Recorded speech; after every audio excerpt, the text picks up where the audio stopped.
Hey guys, welcome back to the channel. This is story about what if Naruto has the Rinnegan and Sharingan combined part 1. Before I start, please do support for more amazing content and comments for part 2.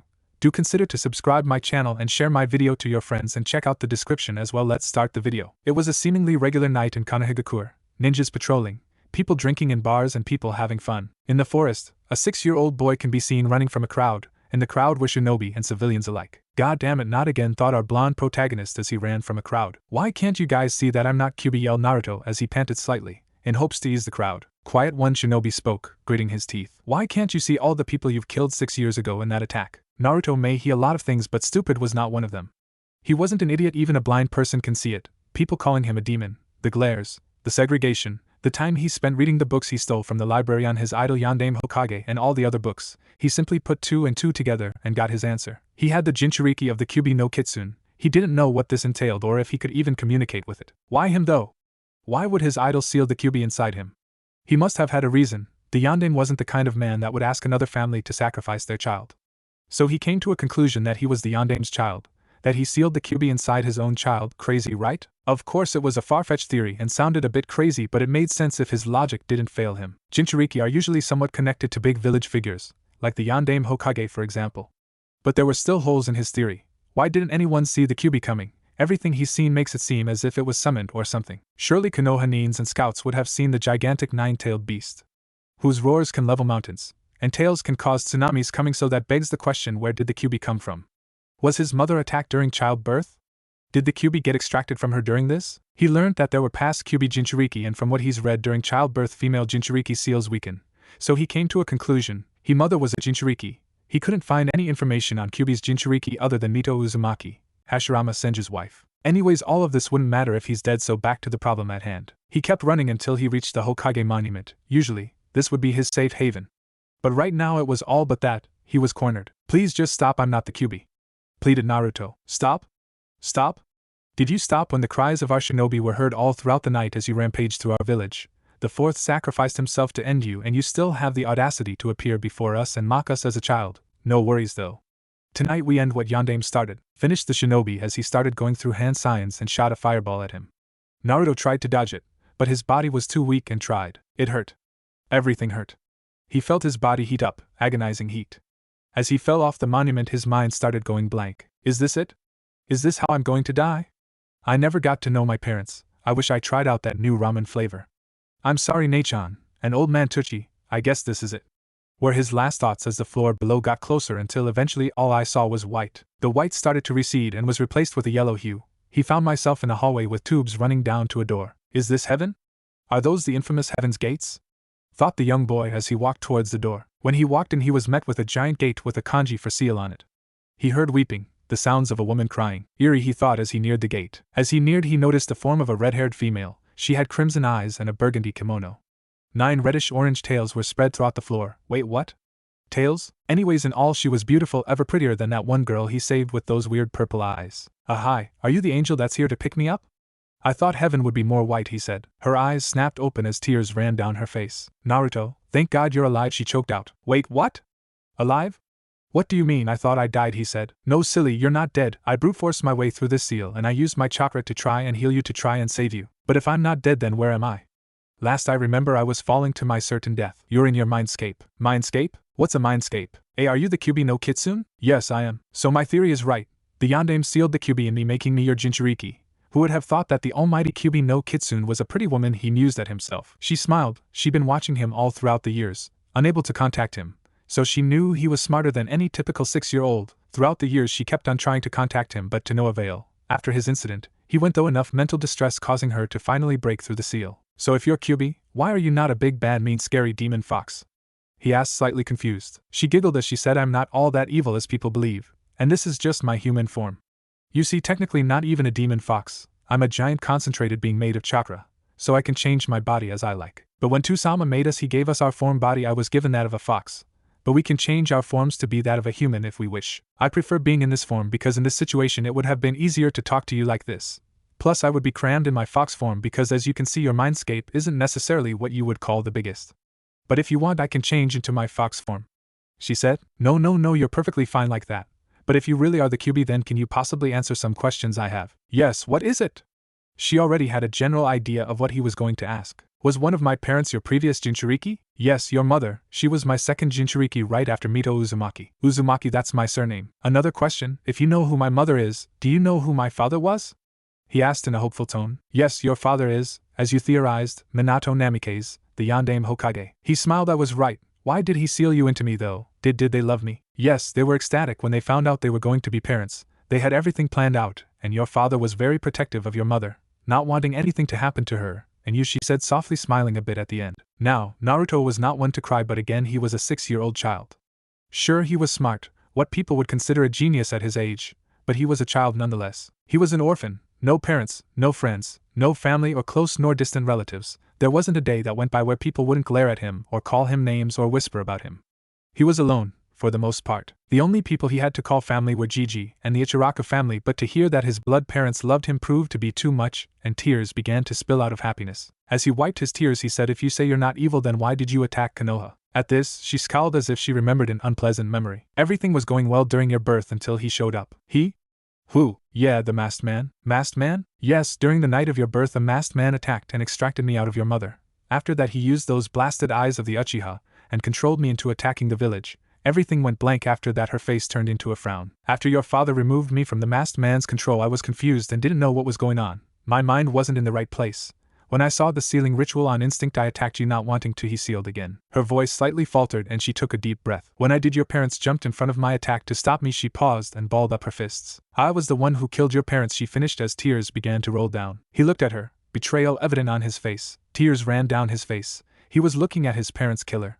He closed his eyes and took a deep breath. He was unable to finish. He wanted to hate her, he really did, but he just couldn't. This wasn't her fault. None of this was. He can't blame her. It would be hypocritical of him to fault her. Just like he doesn't want people to ostracize him for being Kyuubi's holder, he couldn't hate her for being controlled. It was all that Uchiha's fault. His life being miserable was all his fault. Kyuubi-chan ransacking Konoha was all his fault. His parents' death, his fault. He hesitated, but he then walked into the cage and hugged a crying Kyuubi. They both needed this.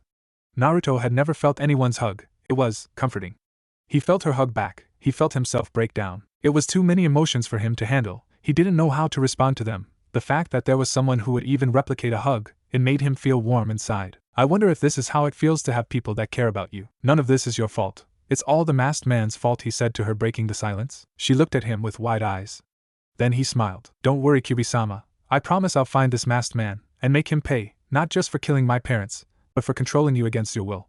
I promise. I'm sure you will, Naruto-kun, she replied, smiling. They separated and she started speaking. Now to my next point. You being my Jinchuriki gives your massive reserves, advanced healing, and what is not known to much is, I also have the ability to awaken the Rinnegan Sharingan, considering you are of the Uzumaki clan and a direct descendant to Tusama. Your father was a Namikaze who branched off from the Uchihas but were ostracized by then due to not being able to awaken the Sharingan, and eventually went nearly extinct. Most didn't awaken their Sharingan, but you still have Uchiha blood in you, enough for me to work with. Even though it's a small portion of your blood, you still have part Uchiha, Senju, and Uzumaki blood in you. The Senju blood came from Hashirama Senju and Mito Uzumaki, who are your great-grandparents.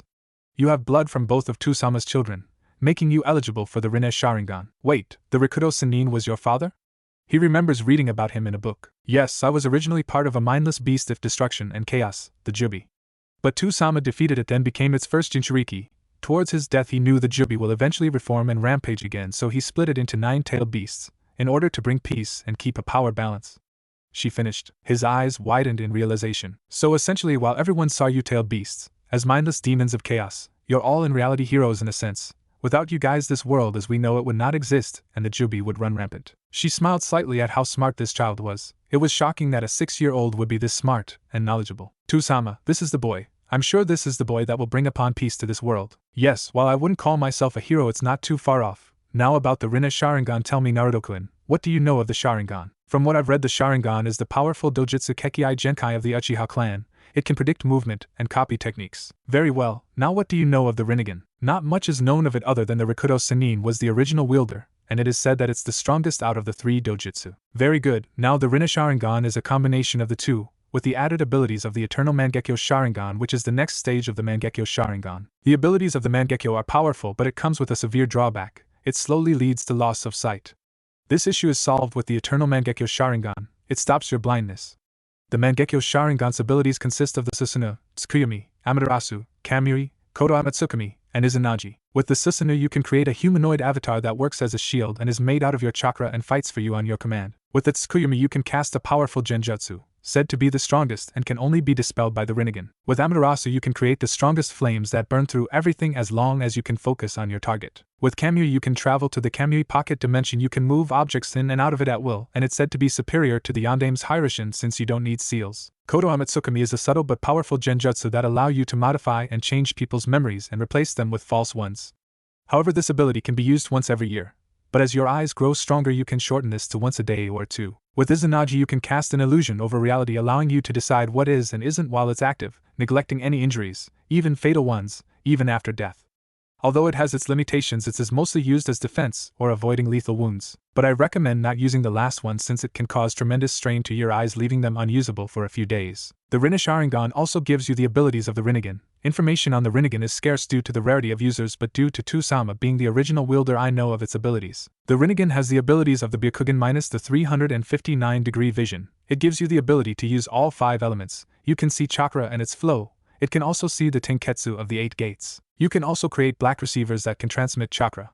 Then there are the 6 paths. The Deva path can control gravity and either pull things towards you to push things from you. The Asura path allows you to mechanize your body. With the human path you can extract souls and read their memories. You can use certain Rinnegan summons with the animal path. These differ from regular summons. You can absorb chakra and pure chakra techniques through the Petra path, although you cannot absorb Senjutsu chakra. With the Nikara path you have access to the King of Hell. Then there is the outer path, which is you. The Rinnegan allows you to preside over life and death, granting you the ability to revive the dead, but beware, it costs a lot of chakra. You can summon the demonic statue of the outer path, which is the body of the Jubi. I'm made of its chakra and the statue is the hollow husk of the Jubi. Although I recommend not using this as it does not require chakra but your life force. Usually it will kill you, but due to your Uzumaki lineage, it'll leave you in a terrible crippled state. There are certain abilities limited to the Sharingan, like Limbo. Limbo allows you to reside inside an invisible world that is usually impossible to detect. While in this world you can still make physical contact with the physical world, allowing you to harm your enemies. While in this world, you can make up to 4 clones that reside in the Limbo world, all of which have the same abilities as you. Finished the redhead. Wow, that doesn't sound fair to the rest of the world. She chuckled a little bit at his response. Yeah, I know. It's a lot to take in, but don't worry, Naruto-kun, I will train you how to use these abilities, said the red-haired beauty, reassuring him. Will you really? Will you teach me how to be strong? I hate being weak. Yes, don't worry. After I'm done with you there won't be a single soul who will beat you, she said smugly. Yada, he exclaimed and jumped in happiness. Thank you, Kyubi-sama, I promise I won't disappoint you. She slightly smiled. This child is destined to do great things. Please, none of that Kyubi-sama stuff. Call me by the name Tusama gave me. Call me Kurumi.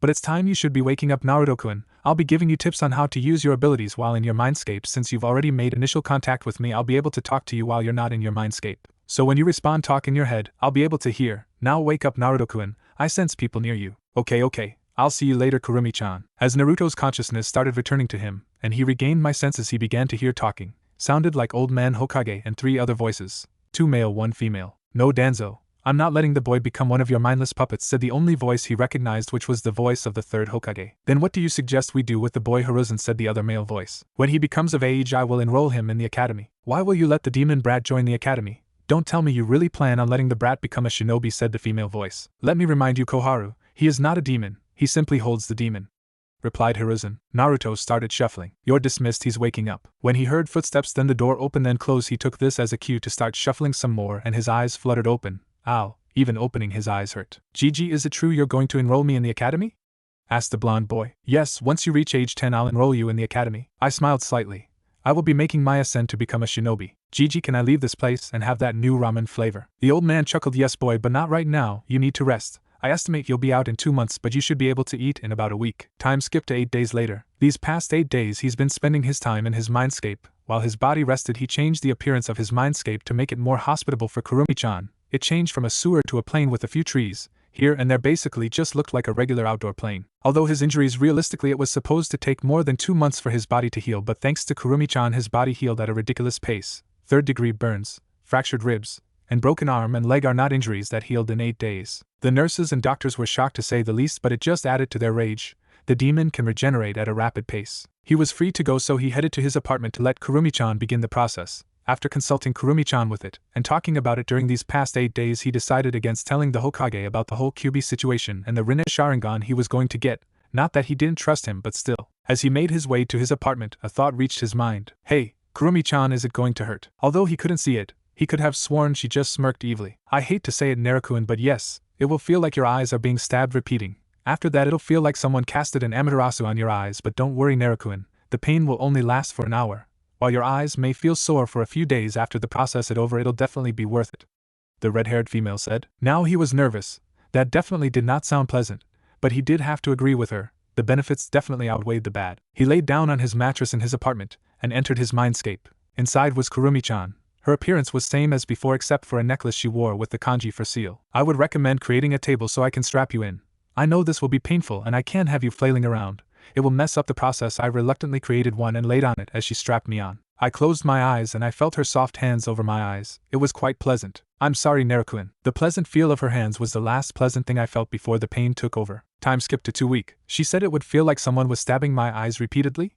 PFTO, how he wished it felt like that. No, it was much worse. This made the pain he felt at the monument feel like a stroll through the park. But I digress. He now might the Rinnegan Sharingan. But Kurumi-chan recommended he rest his eyes for a week at least after the process was done, just to be on the safe side. That was 2 weeks ago, and now Kurumi-chan told him that it was safe to use his eyes now. She told him that before he jumps into the deep end he should start with the basics. And it would be better that he trains his body to handle the strain that using these eyes will give me. Most of it would be mental strain, yes, but still, working his body would definitely help. She started him with doing basic weights on each leg. After I was fit enough for jutsus, she taught him his first one, the Kage Bushin no Jutsu, Shadow Clone Jutsu. It was an A-rank technique that required a lot of chakra but was no problem for him since cause of his massive reserves. The trick to shadow clones is that the memories from the shadow clone return to the caster after dispelling. It proved great for training. She had him perform them while water walking. Of course, learning these techniques was a walk in the park with his Rinnegan Sharingan, but the difficult part proved to be doing these techniques while walking on water. But he eventually got it down quickly due to his Rinnegan Sharingan. She taught him the basic academy techniques. After I got them mastered, we started getting into elemental jutsus. She taught him one jutsu from each element. The first one she taught him was the Katon, Gokaku no Jutsu, fire style, fireball jutsu. The basic fireball technique of the Uchiha clan. The second was the Futon, Daitapa, wind release, great breakthrough, a C-rank technique that allows you to blow wine through your mouth. The third was the Raiton, Jibashi, lightning release, electromagnetic murder. It allows you to send a wave of electricity through your hands. The fourth was Doton, Doryahiki, earth release, mud wall, which allows you to create an earth wall when you slam your hands on the floor. The fifth technique was the Suiton, Suiton no Jutsu, water release, water bullet jutsu. This jutsu allowed you to spit a steam of water out your mouth. You can also split it and shoot them like bullets. He did these until he was able to do them with 2 hand signs. Except for wind and lightning, he showed complete and utter mastery over these 2 elements. He can do his lightning and wind jutsu without any hand seals, but he still liked using one hand seal. Kurumi told him that he would have to practice with the 3 other elements until managed to gain the same amount of control he has with his lightning and wind techniques. Once he's done that, then he would be able to dabble into sub-elements. It's a popular belief that sub-elements like Yoton, lava release, or Hyaton, ice release, for example, can only be used with a bloodline. However, this isn't true. You simply just have to have complete control over the 2 elements. Or 3 if we're talking about Jinton, dust release, required to form it. For example, people from the Yuki clan usually had near-perfect control over water and wind, so making ice wasn't much of an issue to them. They just had to practice their balance. To make the sub-elements you have to use combine and balance both elements. It sounds simple, but it really isn't. It usually takes a long time, but with shadow clones this time should shorten. His body can now handle taijutsu, so Kurumi had him work on his taijutsu. He learned a taijutsu style based on agility. You would outmove your opponent and land hits and pressure points, slowly crippling your enemy. He had to extensively study human anatomy in order to learn where the pressure points were to make this style work. He also had to be really fast in order for this technique to work. If he was going to be honest, it's based on the Hyuga's Juken, and a matter of fact he can probably replicate their Juken because he can see the Tenketsu. But he didn't want to, maybe eventually, but not now. Going to the library was also much easier now. He didn't need to steal the books now. He would simply make clones and henge them and have them go to the library and read a book on every subject ranging from history to books on chakra theory. He had them go to the restroom and dispel every 10 minutes so his brain won't overload with information. On a book on the Third Shinobi War is where he found out about Uzushi Ogakure. His curiosity toward Fuing Jitsu bloomed. When Kurumi initially told him of the Uzumaki clan, he was fascinated. They were known for their longevity and their seal masters. He was shocked at how badass his clan was. He decided to try and become a seal master, to continue the Uzumaki legacy and not let his ancestors down. He made a mental note to visit the ruins at one point. Because there was bound to be some scrolls or something. Iwa and Kumo must have searched through the ruins for stuff, but the Uzumaki were known for their seals. He's sure that there was some secret vault with really badass jutsu or seal locked behind really complex seals that only allowed someone with Uzumaki blood or something to open it. Well, at least he hoped there was. But damn, his clan must have been such badasses. He really wanted to bring his clan back to its former glory. That's a goal he'll work towards. It all sounded great and all, however, there is one problem. Konoha. He doubts the Konoha Council allow him to simply waltz out of the village and start a new one. And if he did, then he's sure they will try and control him and the village. He came to the conclusion that he would eventually need to leave the village in order to fulfill his ambitions. However, he will need his inheritance from his father. He already got his mother's, but he can't get his father's until he made Chunin or was 18, so he would have to stay until then. He thought back to the conversation. Flashback. 12-year-old Naruto was making his way to talk to the Hokage about his parents to see if he had any inheritance. He decided to say he read about the Uzumaki in a book cause he wasn't entire sire if he should tell him about Kurumi-chan. I opened the door to see him cursing paperwork. Then looked up and noticed me. Hello Naruto my boy, what can I do for you? Hey Gigi, I have a question. What is it? Asked the elderly man. Hey Gigi, can you tell the shadows in the room to leave? I'd prefer it if this conversation was kept just between us. His eyes widened in shock but soon receded and lifted his hand to signal his ANBU they could leave. How did you know they were here? I could sense their chakra. His eyes widened once again. A sensor? Those are rare. My Minato, Kushina, your son is definitely something, he mused. Anyways, what was your question? Okay, so I read a book from the library about the Uzumaki clan. Was I from a clan? The elderly man's eyes hardened and sighed. I guess there's no way of hiding it now then.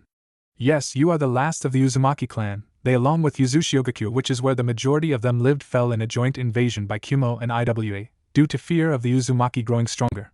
When Konoha arrived to support, it was too late. However, your mother was in Konoha time and was safe. But I'm sure there are Uzumaki scattered around the elemental nations. Gigi, who was my mother? Sorry Naruto, I'm not sure it's the right time to tell you. Come on Gigi, I'm 12. I'm not some idiot kid. I'm sure I can handle it, I said with enthusiasm. The older man could only chuckle. Alright if you say so. Your mother was none other than Kushina Uzumaki. She was a phenomenal kunoichi. She was also known as Konoha's Red Death. I faked a shocked face since I already knew who she was. Did she love me? Asked the blonde boy. Yes my boy, she loved you more than anything else. You should have seen her reaction when she found out she was pregnant with you. He already heard this from Kurumi, but nonetheless, it made him happy and brought a smile to his face to hear it again. Did she leave me anything? I wasn't going to give you her inheritance until you made Chunin, but seeing as you are mature to handle it, I'll give it to you, said the older man as he pulled out a scroll and said, It will open with your blood. Open it when you get home. Okay, thanks Gigi. But what about my father? Asked the blonde boy. I'm sorry Naruto, that information I cannot disclose. You have to make Chunin or be 18. I decided not to push it. I already got my mother's inheritance. So this trip was already a success. Okay, thanks Gigi. Any? Flashback end. It was now night, and he was resting, so he entered my mindscape to spend some time with Kurumi. Hey, Kurumi-chan, what are your thoughts on my plan to revive Yuzushio? Is definitely ambiguous, but I believe if anyone can bring Yuzushio back to its former glory, it's you. You have my support. Thank you Kurumi-chan. Now do you really think there are others besides me? I'm not sure, but I'm pretty sure that there are clan members scattered around. The Uzumaki are too stubborn to die out after all. A small chuckle left my mouth. Right. I'm now on the last day of the academy, so it's been 8 years since I've started my training with Kurumi-chan, and I must say, I'm quite proud of my progress. I'm not one to toot my horn, but I would definitely stomp on all my academy classmates combined. I've mastered all 5 of the elements to the point where I no longer need hand seals and can call out my techniques in my mind without having to say them out loud. I've also managed to pick up some kenjutsu because there is nothing better than a well-rounded shinobi. Of course, I was still pretty sloppy and didn't know any stances. I was hoping to find someone that will maybe train me. I'll have to ask Hokage Gigi if he knows anyone. I've learned how to use the Petra path, Deva path, human path and animal path and human path. I had to practice on animals for the human path, but I didn't just want to needlessly kill animals, so I used this as an opportunity to practice the outer path. I just can't get myself to use the Azura path. It's way too creepy. With my Sharingan abilities I can use the Kamui, Tsukuyomi, Amaterasu with ease and no strain. The Kamui ability is quite neat, I find myself using it a lot. I haven't found a use for Kodo Amatsukomi and Izanagi yet. With my Susanoo I'm only up to the skin. I already have the ribcage and skin but no armor, so it still needs work. With the scrolls Kasen left I've gotten a better hang with seals. I can now make gravity seals which help a great deal with my physical training. I've also learned how to make chakra blocking seals and chakra disrupting seals. The chakra blocking seals seal off your chakra and the chakra disrupting seal messed with your chakra flow, making it harder to perform techniques. I'm working towards not needing paper to use them. I've also created a seal that stores my chakra, so if at some point I run out of chakra I have a little boost and a backup. I've also learned how to make sealing tattoos that I put on my arm. I would just pump chakra and think of the item I wanted, and it will pop it out as long as it's in the scroll. Funny enough, a big part of seals is not just making seals, but understand them. It's kind of hard to explain it, but a big part of it is understanding the seals and identifying what seal it is and trying to figure out how to do and undo it. It's quite fascinating. My current Fuinjutsu project I'm working on is a seal that allows me to seal any chakra-based jutsu fired at me and shoot them back out. Like say for example I face another Manjiko Sharingan user, and they fire an Amaterasu at me, I could seal it, and shoot it back out at them. This would be useful if I'm trying to conserve chakra. However, I was currently stuck. I was able to suck it in the shoot it out, but instead of having it burst out and shoot towards them, it would simply just plop down. Then I remembered back to when I received my mom's inheritance, and scrolls, then a smile crept to my face. Flashback. As soon as I left Hokage Gigi's office I dashed home as fast as possible. When I arrived I opened the scroll and used a kunai to prick my finger, and wiped my finger in the scroll. Soon a few items popped out. The first one I picked up was a scroll. From Kushina Uzumaki, your Ka-san. Hello Sochi, if you're reading this then it means that I'm not around to be with you. I just hope that you're not mad at me nor you too-san, and if you are that you'll one day come to forgive us. We really wish we were around to see you grow up, but right now is not the time for such negative thoughts. I left you some scrolls for some Uzumaki sealing techniques if you ever one day hope to pick up Fuinjutsu. I also left you a special key that will lead you to a vault where my family's treasures are hidden. Make the Uzumaki proud. Inside there is also a scroll for the famed Uzumaki chakra chains which are capable of restraining a buji. They can also be used. Key will need your blood for it actually work, and once it starts glowing pump chakra into it. I love you Sochi. Again I'm sorry I wasn't there during your childhood. I hope you turn out good. P.S. I hope you're on good terms with Kurumi. I trust her to train you as she did with me. Ja-ni, teardrop mark. You taught Ka-san? Yes, I remember when she was a little kid. She was smart but hot-headed at times. Your father was the only one that could calm her down most of the time, said the vixen as she gave a nostalgic chuckle. I looked at the other items and noticed the key she mentioned. It was pretty big, almost as big as half of my forearm, but it was surprisingly not heavy, so I hid it in a sealing scroll for when I visit the Uzushio ruins. Next were a couple of scrolls I assumed were the sealing techniques she was talking about, and some jutsu. Flashback end. Since I've mastered all of the 5 elements I started experimenting with sub-elements. The easiest was definitely Hayatan, ice release, and Shotan, crystal release. The rest were quite difficult. Although Mokutan, wood release, is a special case, that one I could currently not do since it not only requires earth and water but you have to be a sage since you have to be one with nature. He would need someone who is familiar with the sub-elements to help me out, something he will definitely be looking out for when I leave. I've heard there was a woman who can use both Yotan, lava release, and Futan, boil release, fighting in the civil war in Kiri. I've also mastered the chakra chains that Ka-san mentioned in the letter. He can create a barrier and can freely control how much chains can come out, and control them at will as if it was another limb. They prove to be useful for many other things outside the battlefield. Like multitasking while making ramen. Now that's enough boasting about my abilities. I don't want to get an inflated ego like a certain Uchiha. I finished getting dressed and ate a quick bowl of ramen. I grabbed my stuff and was about to leave via Kamiya, but if anyone saw that it would be a pain to explain it to anyone if anyone saw it, so I made a one-handed ram sign and left in a blur via Shunshin, body flicker jutsu, and arrived in front of the academy. I've made a lot of great friends through these 4 years that I've been in the academy. It truly saddens me that I'll have to leave, but it must be done. Talking about relationships, Kurumi and I tied the knot. I spent a lot of time with her. I started feeling funny as I spent time with her. I had an idea as to what it was that I was feeling, but I couldn't tell her until I was certain. Until I was sure I fell in love with her. When she told me she loved me too, it was truly one of the best moments of my life. Anyways, when I entered the academy, all my friends whom I've just mentioned were there. Firstly, there was Kiba Inuzuka, heir to the Inuzuka clan. He was a bit brash and loud, always yelling stuff about being an alpha male and whatnot. Can't really understand that. Must be an Inuzuka thing. Secondly, there was Shikamaru Nara, heir to the Nara. He's lazy and says troublesome, but don't let that deceive you. He may not be much, but he's a genius. Whenever I play Shuji with him, I always lose. We've been friends since before the academy, since he's never been mean to me like all the other kids when they used to play in the park. Thirdly, there is Chuji Akimichi, heir to the Akimichi clan. He's big-boned. His clan jutsu uses his calories and turns it into strength. He's a great guy with a big heart. There isn't a moment where you don't see him with chips. Fourth, there is Shino Abirame, heir to the Abirame clan. He isn't talkative, but he's still nice to him, thus a friend to him. Fifth, there is Ino Yamanaka, heiress to the Yamanaka clan. She isn't as bad as it seems. At first look she seemed bitchy, but she's nice to me and that's enough in my book. Now only if she could get over her fangirl attitude and focus on training more, then that'll be more points in his book. Then there is Hinata Hyuga, former heiress to the Hyuga clan. She's shy and soft-spoken and stutters a lot, especially when she's around me. If I'm going to be honest, it gets annoying after a while. She's a great friend though. She's always supportive of me. We've been friends for a long time since I've saved her from a group of bullies a while back. I mean, what isn't there to like? She's nice, supportive and pretty. Now if we could get rid of that stuttering issue, that'll be a major win. It's not as bad as when they first started hanging out, but still. Her stalking habits and never leaving blush around me can get a bit creepy at times. Also, I could swear I've seen her give me lust-filled gazes at times. But hey, who am I to stop her? Then there is Team and Banshee. Team isn't all that bad. He's just arrogant and emo and lets his emotions get the better of him. I can understand why. Having your entire clan and family killed by your older brother who you cared for and looked up to tends to do things to people. He can probably be fixed. His skill is pretty high for an academy student compared to everyone else, so I can respect that. But still, it's nothing to call yourself an elite for. Although he would sometimes catch Sasuke looking at him. A bit weird, but whatever. Then there is the Banshee. She's beyond salvation. I tried to befriend her, and she thought I was hitting on her. I honestly feel bad for Sasuke. Let me show you in a flashback. Flashback. It was the first day in the academy. I was excited because I could finally start my journey as a shinobi. Everything was going fine. I befriended a few clan heirs and even a civilian girl named Ami. I was going to befriend another civilian girl named Sakura Haruno.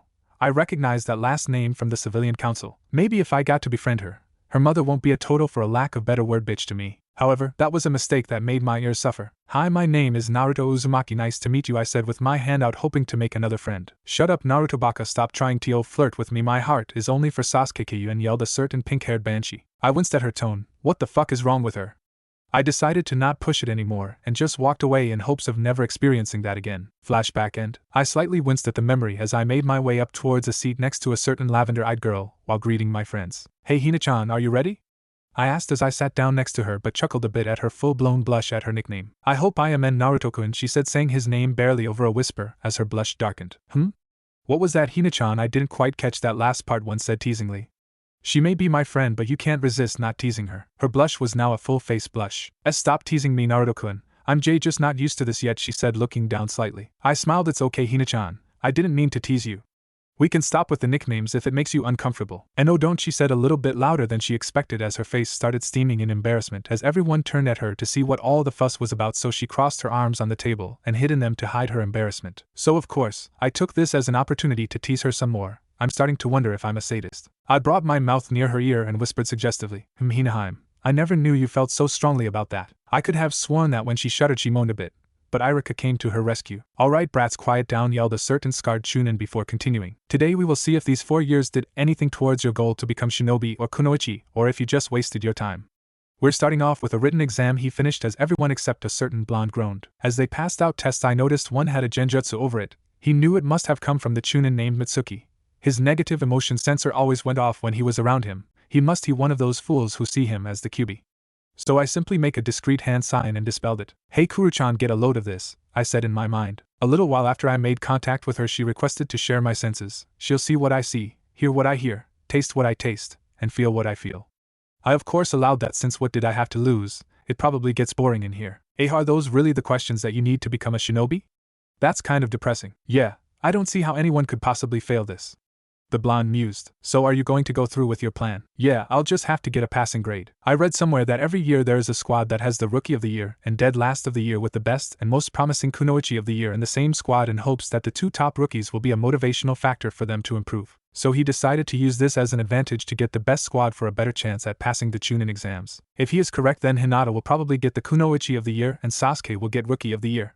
So he has to become the Dead Last of the Year.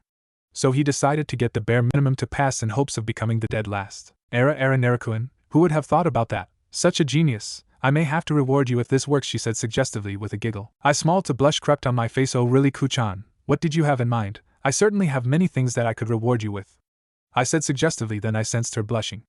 You may have won this round, but certainly not the war, she said before ending the link. He seriously shouldn't have told the clones to read every book in the library. As for why there are so many books on seduction in the library is beyond him. He finished the test in time for Irika to call the end of the test, and they began walking to a room with targets. Next is Shuriken Jutsu.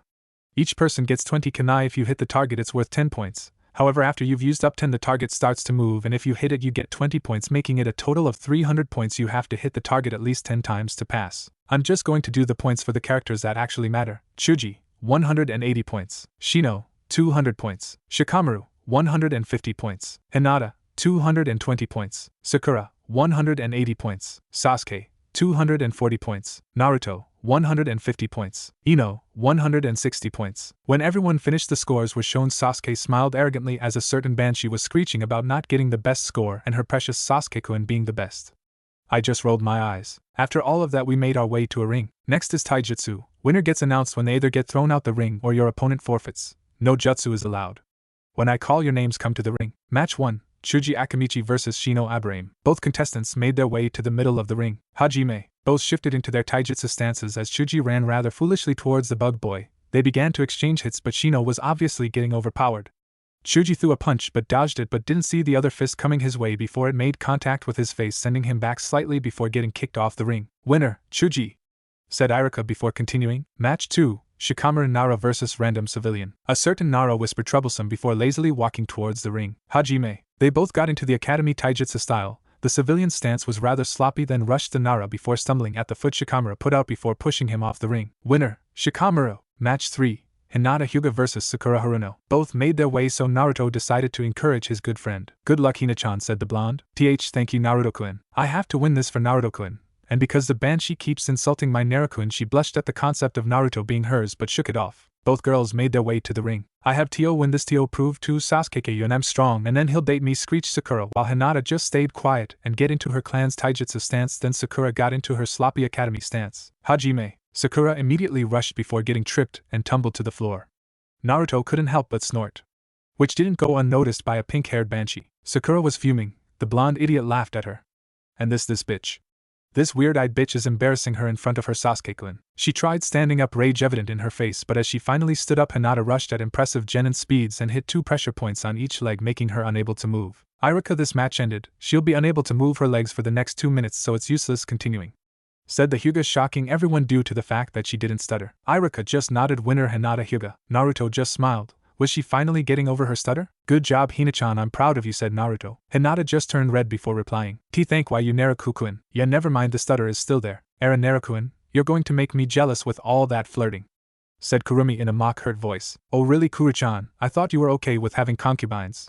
After all, you were the one that recommended I take multiple wives to restart the Uzumaki, said Naruto. Geez, I know, Naruto-kun, but wow, that fight was really pathetic, commented Kurumi. Yeah, my match is next match against the team. I'm going to show off a bit, said Naruto, slightly smirking. Yeah, whatever, don't let this victory get to your head. And don't show off too much. We still have to keep trump cards, okay? Yeah, I know, it's not like I'm going to use my Susanoo on him or anything, said Naruto. Sakura was about to get taken off to the nurse's office before she heard Sasuke's match was next, so she demanded to stay or else she was going to scream.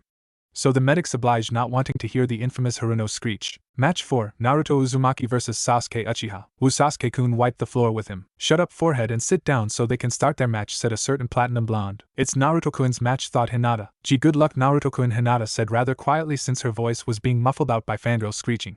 Her lips formed a frown since Naruto probably didn't hear her. Sasuke walked towards the ring rather smugly while his eyes didn't leave Naruto while he made his way. Meanwhile, all his fangirls yelling that their precious Sasuke-kun is going to fight.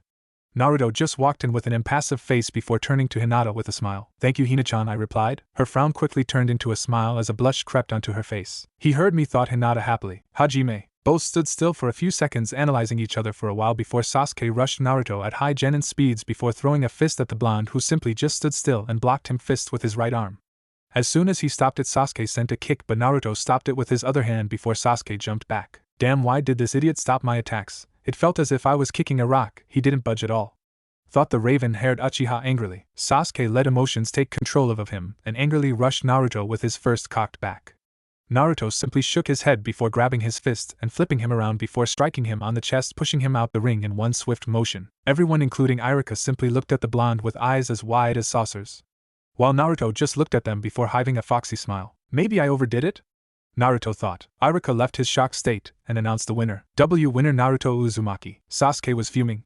How did this clanless loser beat him? An elite?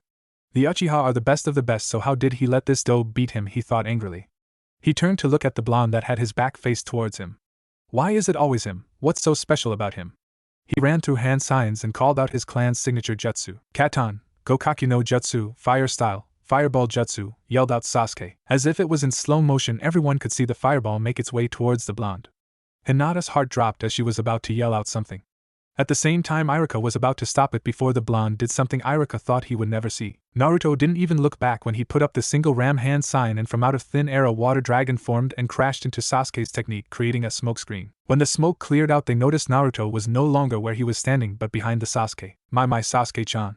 I never thought you'll be the type to have his emotions take control of you like that, said Naruto in an amused tone. Sasuke's eyes widened at the honorific as he turned around expecting to be face to face with the blonde, only for him to be gone. He looked around before noticing he was beside Hinata smirking at him. How did he get there that fast? How did he do that? I let my emotions take control of me. Itachi never let his emotions take control of him. How can I even think about defeating Itachi if I can't even control my emotions, thought Sasuke grimly. It was dead silent. You could even hear crickets in the background. Everyone had a single thought on their mind. What the fuck just happened? Everyone eventually left their shocked state. Naruto, where did you learn that? Asked Iruka. A magician never reveals their secrets, said the blonde cryptically while everyone just sweat dropped at his answer. That was amazing, Naruto-kun, finally spoke up Hinata. Thank you, Hina-chan. I appreciate it, replied Naruto. PFFTTT, their reactions were priceless. Any Naruto-kun, did I ever mention that you're my favorite container, said Kurumi. I'm pretty sure you've mentioned it at some point, I replied in amused tone. It took everything I had to not burst out laughing at their reactions. Iruka-sensei, Naruto Baka cheated, there is no way he would beat Sasuke-kun, he should be disqualified, screeched Sakura. Everyone facepalmed. Actually, Sakura, if anyone is going to get disqualified it would be Sasuke for attempting to use a possibly fatal jutsu towards a classmate, said Iruka. But I can't disqualify him though because the council would kill me, thought Iruka. Anyways, Sasuke, don't let this happen again or you're not graduating. Now let's all head to the room and wait for the ninja's test. The way there still couldn't believe what happened and everyone looked at Naruto at all. Until Ino was the first one to speak up. Naruto, where did you learn to do all that? It was kind of cool. Yeah, you definitely put the team in his place, said Kiba enthusiastically. Troublesome, mumbled a certain Nara, while Sasuke was in the back brooding but saw the blonde in a new light. I need to get him to teach me how to do that, and how he's so fast, thought the Uchiha. When they arrived to homeroom, Iruka started speaking. Next is the ninjutsu segment. You will have to do the 3 ninjutsu we taught you. If you fail to do any you will fail. When I call you, you will go with me to room 101, starting with, I just dozed off and entered my mindscape. Hey Kurumi-chan. Hi Naruto-kun. I've been working on your seal and goddamn, my Two-san is a genius. It's okay Naruto-kun, although I do wish I can be out of this seal so I can claim your lips. Maybe when I visit the Uzumaki ruins I can find something that would help me. However, the conversation was cut off. Naruto Uzumaki, said Iruka. I heard my name being called, so I walked to Iruka, then we made our way to the room. First is the Kimawari, replacement jutsu. Switch spots with that chair, he said, pointing to a chair on the left. So I replaced spots with it. Very well. Next is the henge, transformation jutsu, so I henged to look like Iruka. Lastly is the clone, Bushin no jutsu, so I made a single-handed ram seal and made a shadow clone. Very well, you passed. Choose your height band color. This is easily changeable though, said Iruka as he pulled out heights with different colored bands.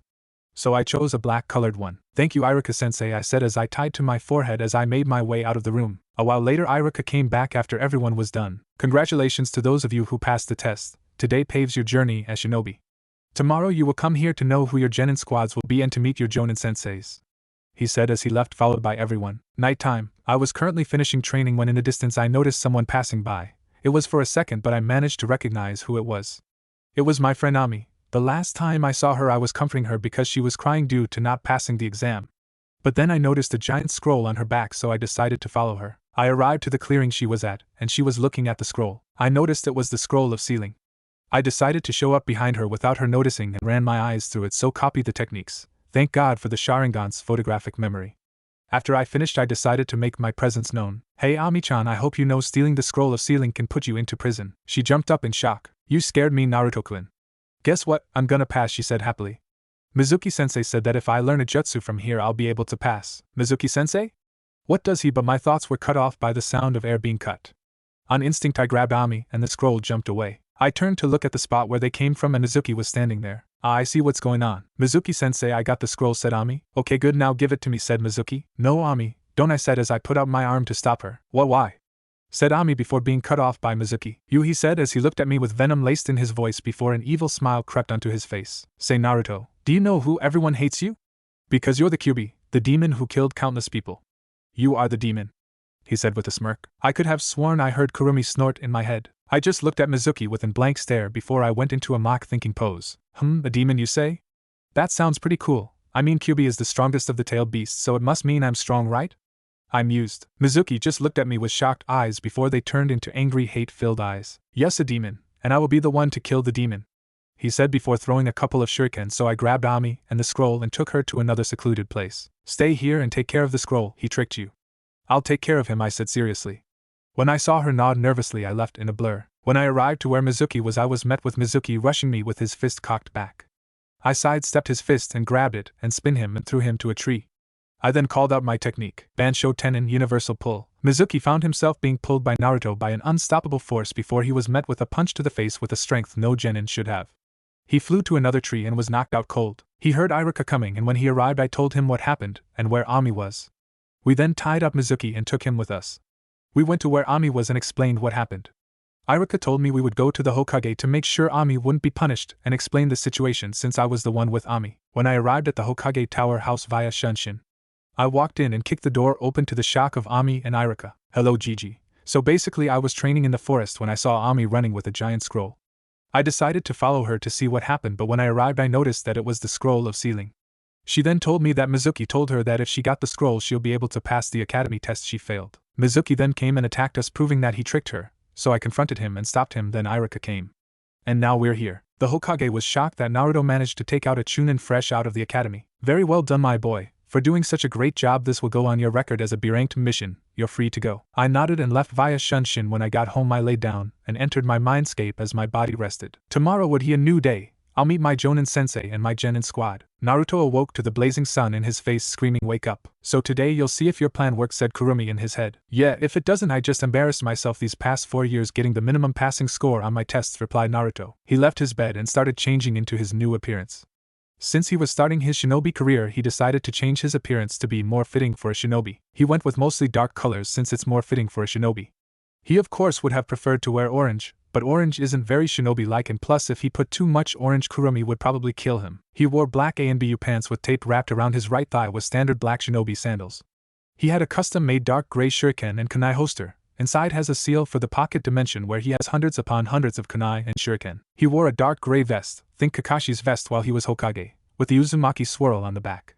He had medical tape wrapped around his neck. Underneath the vest was a standard long-sleeved black shirt and black fingerless gloves. He put on the mask he made using the creation of all things technique and utilizing the in release to materialize it, and made it out of his chakra. Think Menma's mask from Road to Ninja movie, except instead of red coloring it had orange coloring. Kurumi told him it's the same technique that was used to make the tailed beasts. Rikudo Sanin used the Yin release to make their bodies and Yang release to give them life.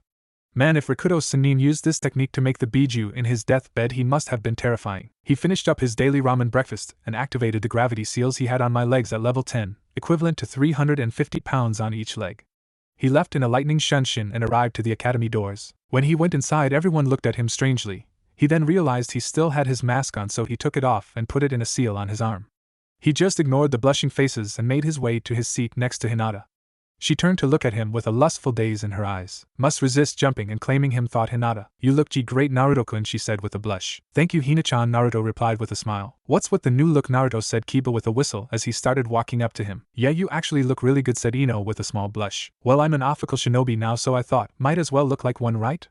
Naruto replied. Of course, Sakura had to come ruin the moment. Stop trying to look cool like Sasuke and Naruto, Baka yelled Sakura. Everyone just face-palmed. What did I ever do to her? He asked Kurumi. Maybe being annoying is just in her blood, replied Kurumi. Iruka entered the room and began to speak. Alright everyone, quiet down and head to your seats. I'm about to announce your Genin squads and your Jonin sensei, said Iruka before being cut off by Kiba. Wait, Iruka sensei, where is Mizuki sensei? He said before a few people nodded in agreement. Iruka glanced over to Naruto before he began speaking. Well, he was sick and couldn't make it. Everyone just nodded before Iruka began to list off the teams. Going to skip teams 1 to 6. Team 7 is Naruto Uzumaki, Sasuke Uchiha, and Hinata Hyuga with their sensei Kakashi Hatake, said Iruka. Naruto just smirked as he thought it worked. Hinata thought, I'm in a team with Naruto-kun. I couldn't have been more happier. At least he isn't with that bitch Sakura. She thought happily but with a venom-laced voice when she thought about Sakura. Hinata is strong and smart, so she won't hold me back, at least I hope she doesn't. And Naruto isn't all that bad actually, but soon shook that thought off and he continued. From what I saw yesterday, he's strong but he hides it. I must get him to teach me how to do what he did yesterday, thought the Uchiha. What? Why does Hinata team get to be with Sasuke-un? Not fair, I should be with him, yelled Sakura. Suddenly the room dropped several degrees and everyone started sweating as they looked at the source. It was Naruto glaring daggers at Sakura. If looks could kill, Sakura would have been dead 10 times over. What did you say about Hinata? I could tolerate insults towards me, but I will not tolerate when you insult one of my precious people. Understood? Said Naruto with venom coated on every word he said. She just nodded nervously. Good, he finished before the temperature returned back to normal before everyone looked at him with the same thought on their mind. Well, that was scary. Iruka regained his composure before he began speaking. Well, to answer your question, the reason they're in a squad is because Sasuke got Rookie of the Year, Hinata got Kunoichi and Most Promising Student of the Year, while Naruto got Dead Last of the Year. This team was assigned because the 2 top students will push the dead last to do better. Wait, Iruka-sensei, how did Naruto get dead last of the year if he wiped the floor with Sasuke in the exam yesterday? Sasuke scowled and glared at him when he said that. Well, Naruto, on every test we've taken since the academy started he's gotten just enough to pass. On the exams too, he just barely passed the written test and Shuriken Jutsu test, replied Iruka. Everyone looked at the blonde confused. They could have sworn Naruto was smarter than that. But Shikamaru narrowed his eyes at him. Bare minimum? He's always sleeping in class, and when he isn't he's usually talking to Hinata and not paying attention. Did he do it on purpose? Troublesome blondes, he thought with a sigh. Alright, continuing with the teams. Team 8 is Kiba Inuzuka, Sakura Haruno, and Shino Abraham with your sensei Kurinai Yuhi. Team 9 is still in rotation from last year. Team 10 is Ino Yamanaka, Shikamaru Nara, and Chuji Akimichi with your sensei Asuma Saratobi. Now please wait here for your sensei and good luck. Finished Iruka as he left. 3 hours later. Where the hell is our sensei? Sasuke said angrily. I'm not sure. Maybe he got lost on the road of life, replied Naruto before they heard the door open and in walked a guy with gray gravity-defying hair, a face mask covering half his face and standard Jonin attire. Hi, are you guys Team 7? When they nodded so he continued. Meet me on the rooftop, he said before vanishing in a poof of smoke. The squad just looked at each other and shrugged, then Naruto spoke up. Here guys, grab onto me, Naruto said as he put out his hand towards the 2 so they can grab it. Sasuke looked at him then looked away and said no before walked out. He just looked at Hinata and shrugged his shoulders and grabbed her hand then left to the rooftop via Shueishin. When they arrived, Hinata began to feel dizzy and started stumbling. Don't worry, Hina-chan. You'll eventually get used to that, said Naruto as he put my hand on her shoulder to support her. Kakashi, who was leaning on the rail reading a small orange book, noticed they arrived and looked at them and said that's not a jutsu most genin should know how to use. Yeah, but I'm not like most genin, Naruto replied with a foxy grin. Yeah, of course you're not. That's to be expected of Minato-sensei's kid, thought Kakashi. A few minutes passed and Sasuke arrived through the front door and saw Naruto and Hinata sitting on a step talking. How are you guys already here? Asked Sasuke. Well, I told you to hold on to me but you didn't want to, so I just left with Shunshin with Hina-chan, replied Naruto before Kakashi started talking. Alright, since you're all here, why don't you tell me about yourself? Things like your name, your likes, dislikes, dreams and stuff like that. Bluey, you go first, said Kakashi as he pointed at Hinata. My name is Hinata Hyuga. My likes are cinnamon rolls. My friends, she looked at Naruto and blushed before continuing in training my clan's taijutsu. My dislikes are people who insult my friends, perverts, and judgmental people. My dreams for the future are to become a kunoichi my family would be proud of and eventually start a family of my own, she finished while her blush got deeper and she glanced at Naruto. Now you emos, said Kakashi while pointing at Sasuke, then he scowled. My name is Sasuke Uchiha. My likes? I don't like anything. My dislikes? I dislike a lot of things. My dreams? I have one dream. And that is to kill my brother and avenge my clan. Everyone's sweat dropped. That's to be expected though, Kakashi grimly. Now you blondie. My name is Naruto Uzumaki. My likes? I like ramen. My dislikes? I don't like it when people insult my friends. Dreams? Well, I had a dream that I was eating a giant bowl of ramen last night, said Naruto, then it was everyone else's turn to sweat drop. Very well, tomorrow meet me at training ground 7 at 7, so we can take the actual test. Wait, what do you mean, Kakashi-sensei? I thought we already took the test, asked Hinata. The academy test, yes, but not my test. And I recommend not eating breakfast tomorrow, that is if you don't want to taste it 2 times, said Kakashi with an eye smile before leaving in a poof of smoke. Well, I'll see you guys tomorrow. Take care, Hina, said Naruto. Bye, Naruto-kun, said Hinata, then Naruto disappeared in a blur. Next day at 7, Naruto woke up and saw the time. Oh geez, it's time. While he seemed like a laid-back guy, I don't think he would mind if I was 15 or so minutes late. I thought as I started changing. When I finished my ramen I left via Shunshin. When I got there I saw Hinata leaning on a tree and Sasuke glaring at a grasshopper. Hi Hina-chan, team, said the blonde. You're late, dobe, said Sasuke when he looked up from the grasshopper. I had to eat something. I wasn't about to come on an empty stomach, said Naruto. Kakashi-sensei said not to eat. No, he said I recommend you don't eat. He never said it was an order. And if I do end up tasting it twice then oh well, said Naruto as he sat next to Hinata before he continued speaking. Talking about Kakashi-sensei, where is he? I don't know, he said before starting to brood. Hi Naruto-kun, what do you think the test is about? Spoke up Hinata. No idea, I'm as clueless as everyone here, replied Naruto. The two continued to speak while Sasuke glared at Hinata and Naruto at times. 3 hours later Kakashi arrived in a poof of smoke and saw Hinata and Naruto asleep on the tree bark and Sasuke was brooding. You're late, said Sasuke while gritting his teeth in anger. Naruto started to wake up and Hinata followed. I'm sorry, an old lady was crossing the street so I helped her and escorted her home just to be sure, replied Kakashi with an eye smile. They sweat dropped at his response. Anyways, Kakashi-sensei, what is this test about? Asked Naruto. See these 2 bells, he said while signaling to the part of his pants that had 2 bells attached to it. You have to get them before the timer goes off. You have 2 hours, he said as he pulled out a timer seemingly out of thin air as he set it on a stump. The test starts when I say go. Go. The 3 genin jumped away. Hinata followed Naruto and Sasuke jumped to another spot. Hey Naruto-kun, what should we do? First let's look for Sasuke and regroup so we can come up with a plan, replied Naruto. Okay. They both jumped away to look for Sasuke and eventually they found him. Hey Sasuke, we need to come up with a plan, said Naruto appearing behind him. This surprised Sasuke and he gave a very unmanly eep. Naruto and Hinata had to hold back a snort. Sasuke looked at them red-faced. Whether it from anger or embarrassment is unknown. What do you want, Dobe? He said, trying to but failing to hide his anger. I know what you're thinking and it's a bad idea. He's a jonin. He'll wipe the floor with you. I don't care if you think you're an elite. We have to work together and come up with a plan to get the bells. Sasuke looked a bit shocked since Naruto read him and his plan easily. Alright Dobe, let's say your plan works and we get the bells. There's only 2 bells. One of us is going to fail, said Sasuke. Naruto had to resist the urge to face palm. Sasuke, tell me, when have you ever heard of a 2-man cell? This is designed to have us go against each other. This is a test of teamwork. But don't worry, if we get the bells I'll give them to you guys. Sasuke and Hinata nodded, trusting him since he had a point. Okay, so here's the plan, began the blonde. With Kakashi. What's taking them so long, wondered Kakashi while reading his pervert book when he heard Shuriken coming towards him, so he instinctively jumped back. You're going to have to do more than that if you plan to take these bells, Naruto said Kakashi as Naruto jumped off the tree he was on. I know, Kakashi. Iruka told me to not underestimate Naruto. That he's smarter than he lets on, he thought, thinking back to when teams were assigned. Flashback. Kakashi and all the Jonins were getting the information on his team when Iruka said something interesting. Lord Hokage, I noticed something interesting when reviewing the tests throughout the academy and the final exam. He got the bare minimum passing score for the Shuriken Jutsu and written exam. But in the Taijutsu test he beat Sasuke Uchiha with ease. I believe Naruto is hiding his abilities. He made a water dragon out without any water source nearby when Sasuke launched a fireball at him. The only other person who's been able to do that is the Nidaime Hokage. Not only that, but he only used 1 seal to cast it. Everyone in the room looked shocked. Alright, thanks for that information, Iruka. Kakashi, I want you to test the boy and see if what he said is correct. Hi. Flashback end. Naruto pulled out a kunai out of his pack, then put on his mask. What's the mask for? Asked Kakashi. Not really sure, just for aesthetics honesty. But I might add some seals, replied Naruto. Kakashi's eyes widened for a second. He knows Fuinjutsu? But his thoughts were cut off when Naruto rushed him at shocking speeds with a kunai in hand. This alerted Kakashi, and he put away his book and pulled out his kunai to block it.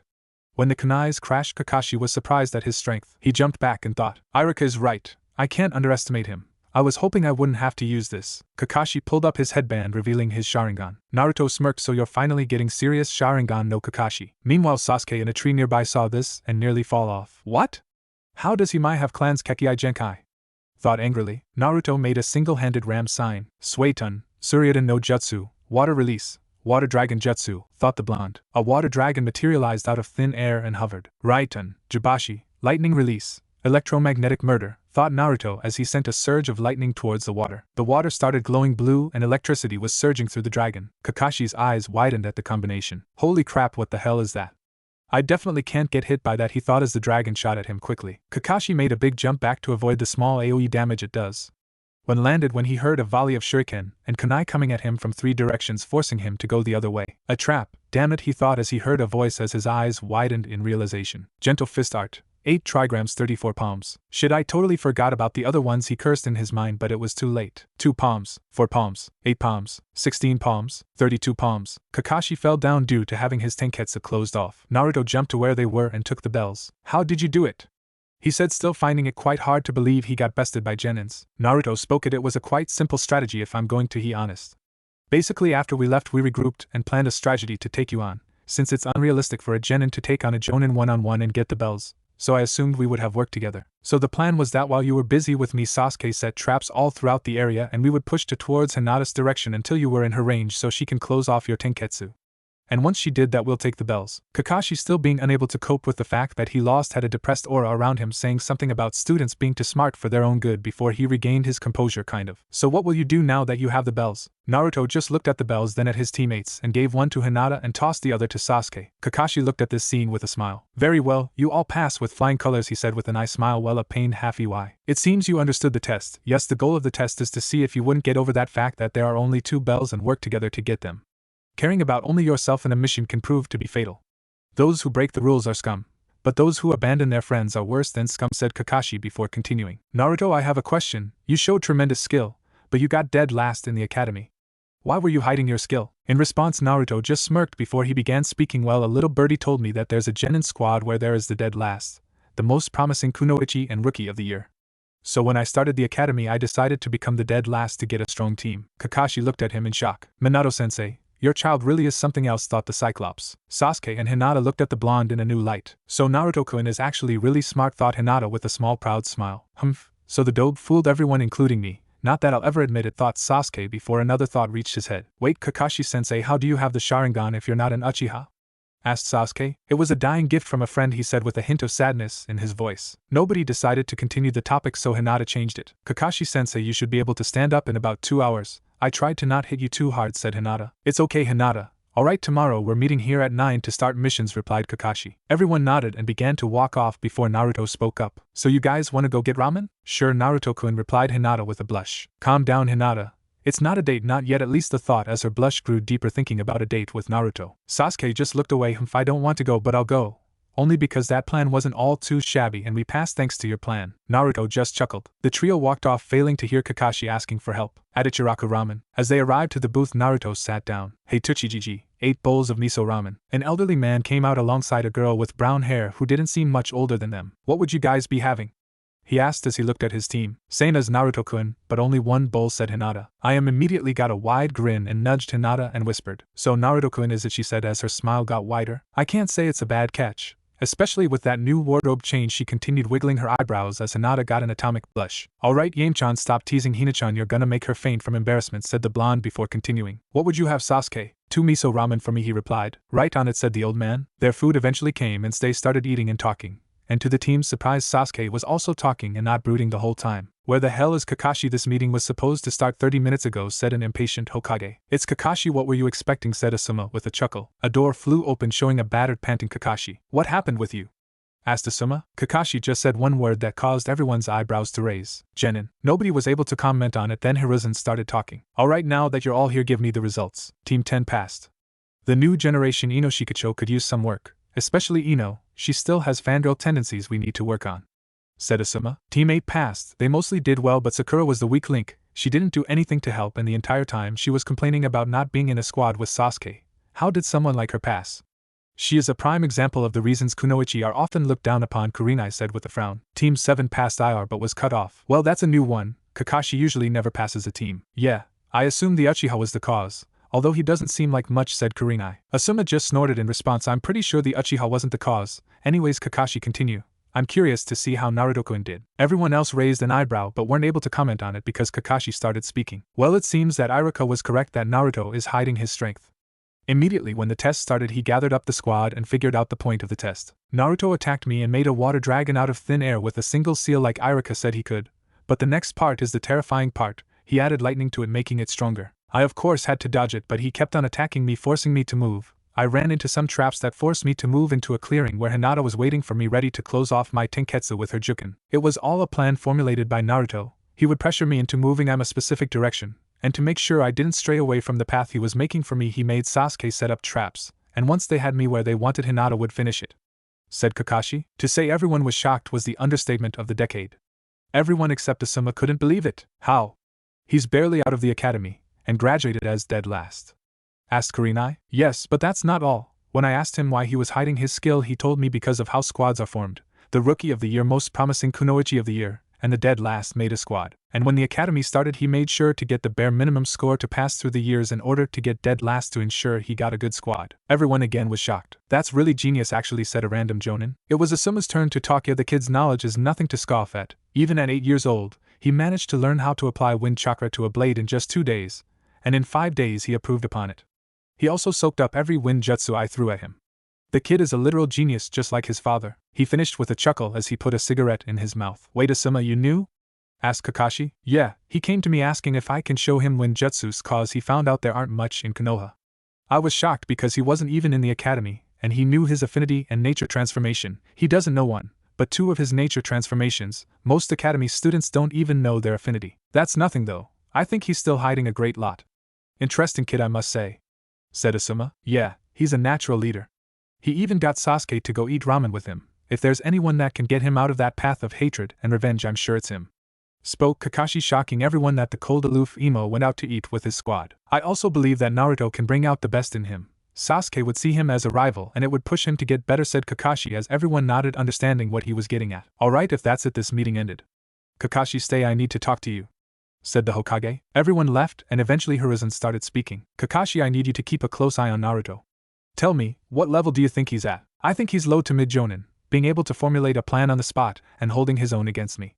And we still haven't seen everything. I could tell he was holding back a great lot, replied Kakashi. Okay, thanks. Kakashi tried to figure out how strong he truly is. Hi Hokage-sama, replied Kakashi. Alright, you're dismissed, said Hiruzen. Hiruzen sighed while he looked up and thought, what monster have you created, Kushina? Minato, he thought with a chuckle. 3 weeks later, in a bright sunny day in Konoha, within the shadows a pair of piercing blue eyes could be seen in the dark, moving from shadow to shadow. Foxy at point A, Avenger at point B, Stutter at point C, and Naruto-kun. Why did you give me this name? I don't stutter that much anymore. Sorry Hina, it was either that or red face. Alright guys, pay have a lock on our target at point B. Avenger engage in 3, 2, 1. Shrieks and crashes can be heard, and out an alleyway Sasuke walked out with scratch marks on his face, grumbling something about cats from hell. I really hate this cat. We've caught it for the 15th time already.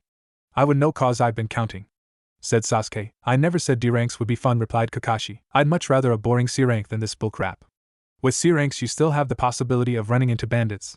Better than catching this cat, grumbled Sasuke. Yeah, but on every C rank we've done we haven't ran into anything, Sasuke said Naruto before continuing, but I agree. I'd rather a boring, uneventful C rank than this. They arrived to the Hokage office and returned the demon cat to its owner. Gigi, I'm tired of D ranks. Give us another C rank, said Naruto while groaning. Naruto, stop giving the Hokage such a disrespectful name, scolded Irika, who was standing beside him. It's okay, Irika, said the Hokage, waving it off. Kakashi, do you believe they're ready for this mission?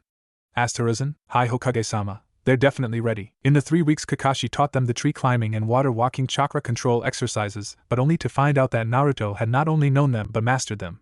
After they all learned it, he found out their affinities. And Kakashi was shocked to find out Naruto had all 5. Flashback. Alright, see this that I'm holding, said Kakashi as he gestured towards 3 slips of paper he had on his other hand, which Naruto recognized as chakra paper. Crap, Kurumi. I have a feeling we're going to have to eventually tell Gigi and Kakashi about it, and you and the Rinnegan Sharingan. Are you sure, Naruto-kun? Yeah, Kakashi is about to find out about me having all 5 affinities. And maybe I could help train Sasuke with his Sharingan. Why are you so intent with training Sasuke though? Don't tell me you're just doing this cause of that, she finished with a chuckle. No, of course not, replied Naruto with a chuck of his own. What are the papers for?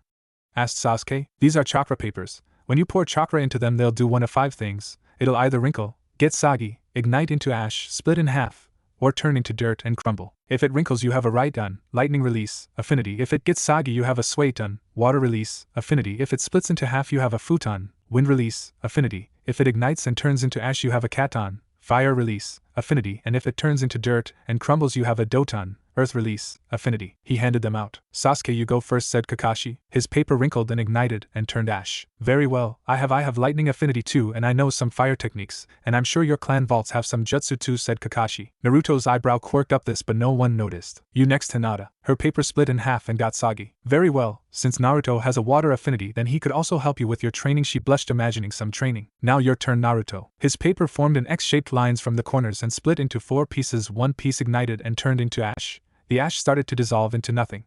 The second piece got soggy and continued getting soggy until eventually it dissolved. The third piece turned into dirt and began crumbling into nothingness. The fourth piece wrinkled inwards until it was a tiny ball, then the tiny ball kept on getting smaller until it blinked out of existence. Kakashi and the rest just started gaping and started at where the paper used to be with eyes as wide as saucers before Kakashi spoke up. What the fuck? Flashback end. He shook his head to dispel the flashback when he started to hear the Hokage speak. Well, your team is in luck. A new mission to escort a builder to the wave just arrived. The Hokage signaled for an ANBU to appear and in a blur it appeared. Bring him in, said the Hokage. The door swung open and an old-looking man with a funny-looking hat walked in. So these are the ones who are protecting me? I asked for some ninja, not some brats. The older one and the blonde one are the only ones who look reliable, said the old man before Kakashi replied. Sasuke scowled at this. Don't worry, my students are capable of handling a couple of bandits if there happens to be any, said Kakashi. Well, my name is Tazuna the Super Bridge Builder. Hope you guys do a good job at protecting me. Kakashi turned to his team. Alright guys, gather your things and prepare for a 2-week and long mission. Sasuke and Hinata nodded and left with the Tazuna. Kakashi-sensei, Gigi, I need to talk with you guys, in private without any ANBU. Hiruzen just nodded and signaled for the ANBU to leave. Alright, so I'm going to be forward with this I know about the QB, said Naruto. Kakashi and the Hokage were about to say something when Naruto interrupted them. And no, she isn't influencing me, she also told me who my parents are. Their eyes widened, then Kakashi spoke up. Wait, the QB is female? Was of course the first thing Kakashi asked. Yes, said Naruto, and a pretty hot one at that, he followed up underneath his breath. They both sweat dropped. Anyways, that's besides the point. Who did she say your parents were? asked Hiruzen said in a serious tone as he narrowed his eyes. Minato Namikaze is also known as the Yondaime Hokage and Kushina Uzumaki. The Hokage just sighed and closed his eyes. I guess there is no point in hiding it anymore. Yes, your parents are Minato Namikaze and Kushina Uzumaki. But you're a smart boy, Naruto. You must know why we kept it a secret. Naruto sighed. Yeah, I've read about them. They were both feared shinobi and had many enemies. If word got out that they had offspring, then there would have been countless assassination attempts, more than there already was, he said, making both older men wince slightly before Naruto continued talking. Gigi, can I have my father's inheritance? I already know who they are, and I'm strong enough to protect myself. Plus you would only be giving me my inheritance, what's supposed to be mine anyways. You don't have to let the public know if you don't want to. The Hokage sighed for the 500th time today before saying, alright, since there is no point in hiding it. When you return from your mission, I'll give you the scroll your father left you. Alright, thanks Gigi. Naruto, about the Kyuubi, did you release it? Naruto glared at him. I mean her, did you release her from her seal? Asked Kakashi. No, don't get me wrong, I've been trying. Upon release she won't go ham. I can control her chakra, but only a small portion because most of it is still locked, so I can't use full Bijou cloak.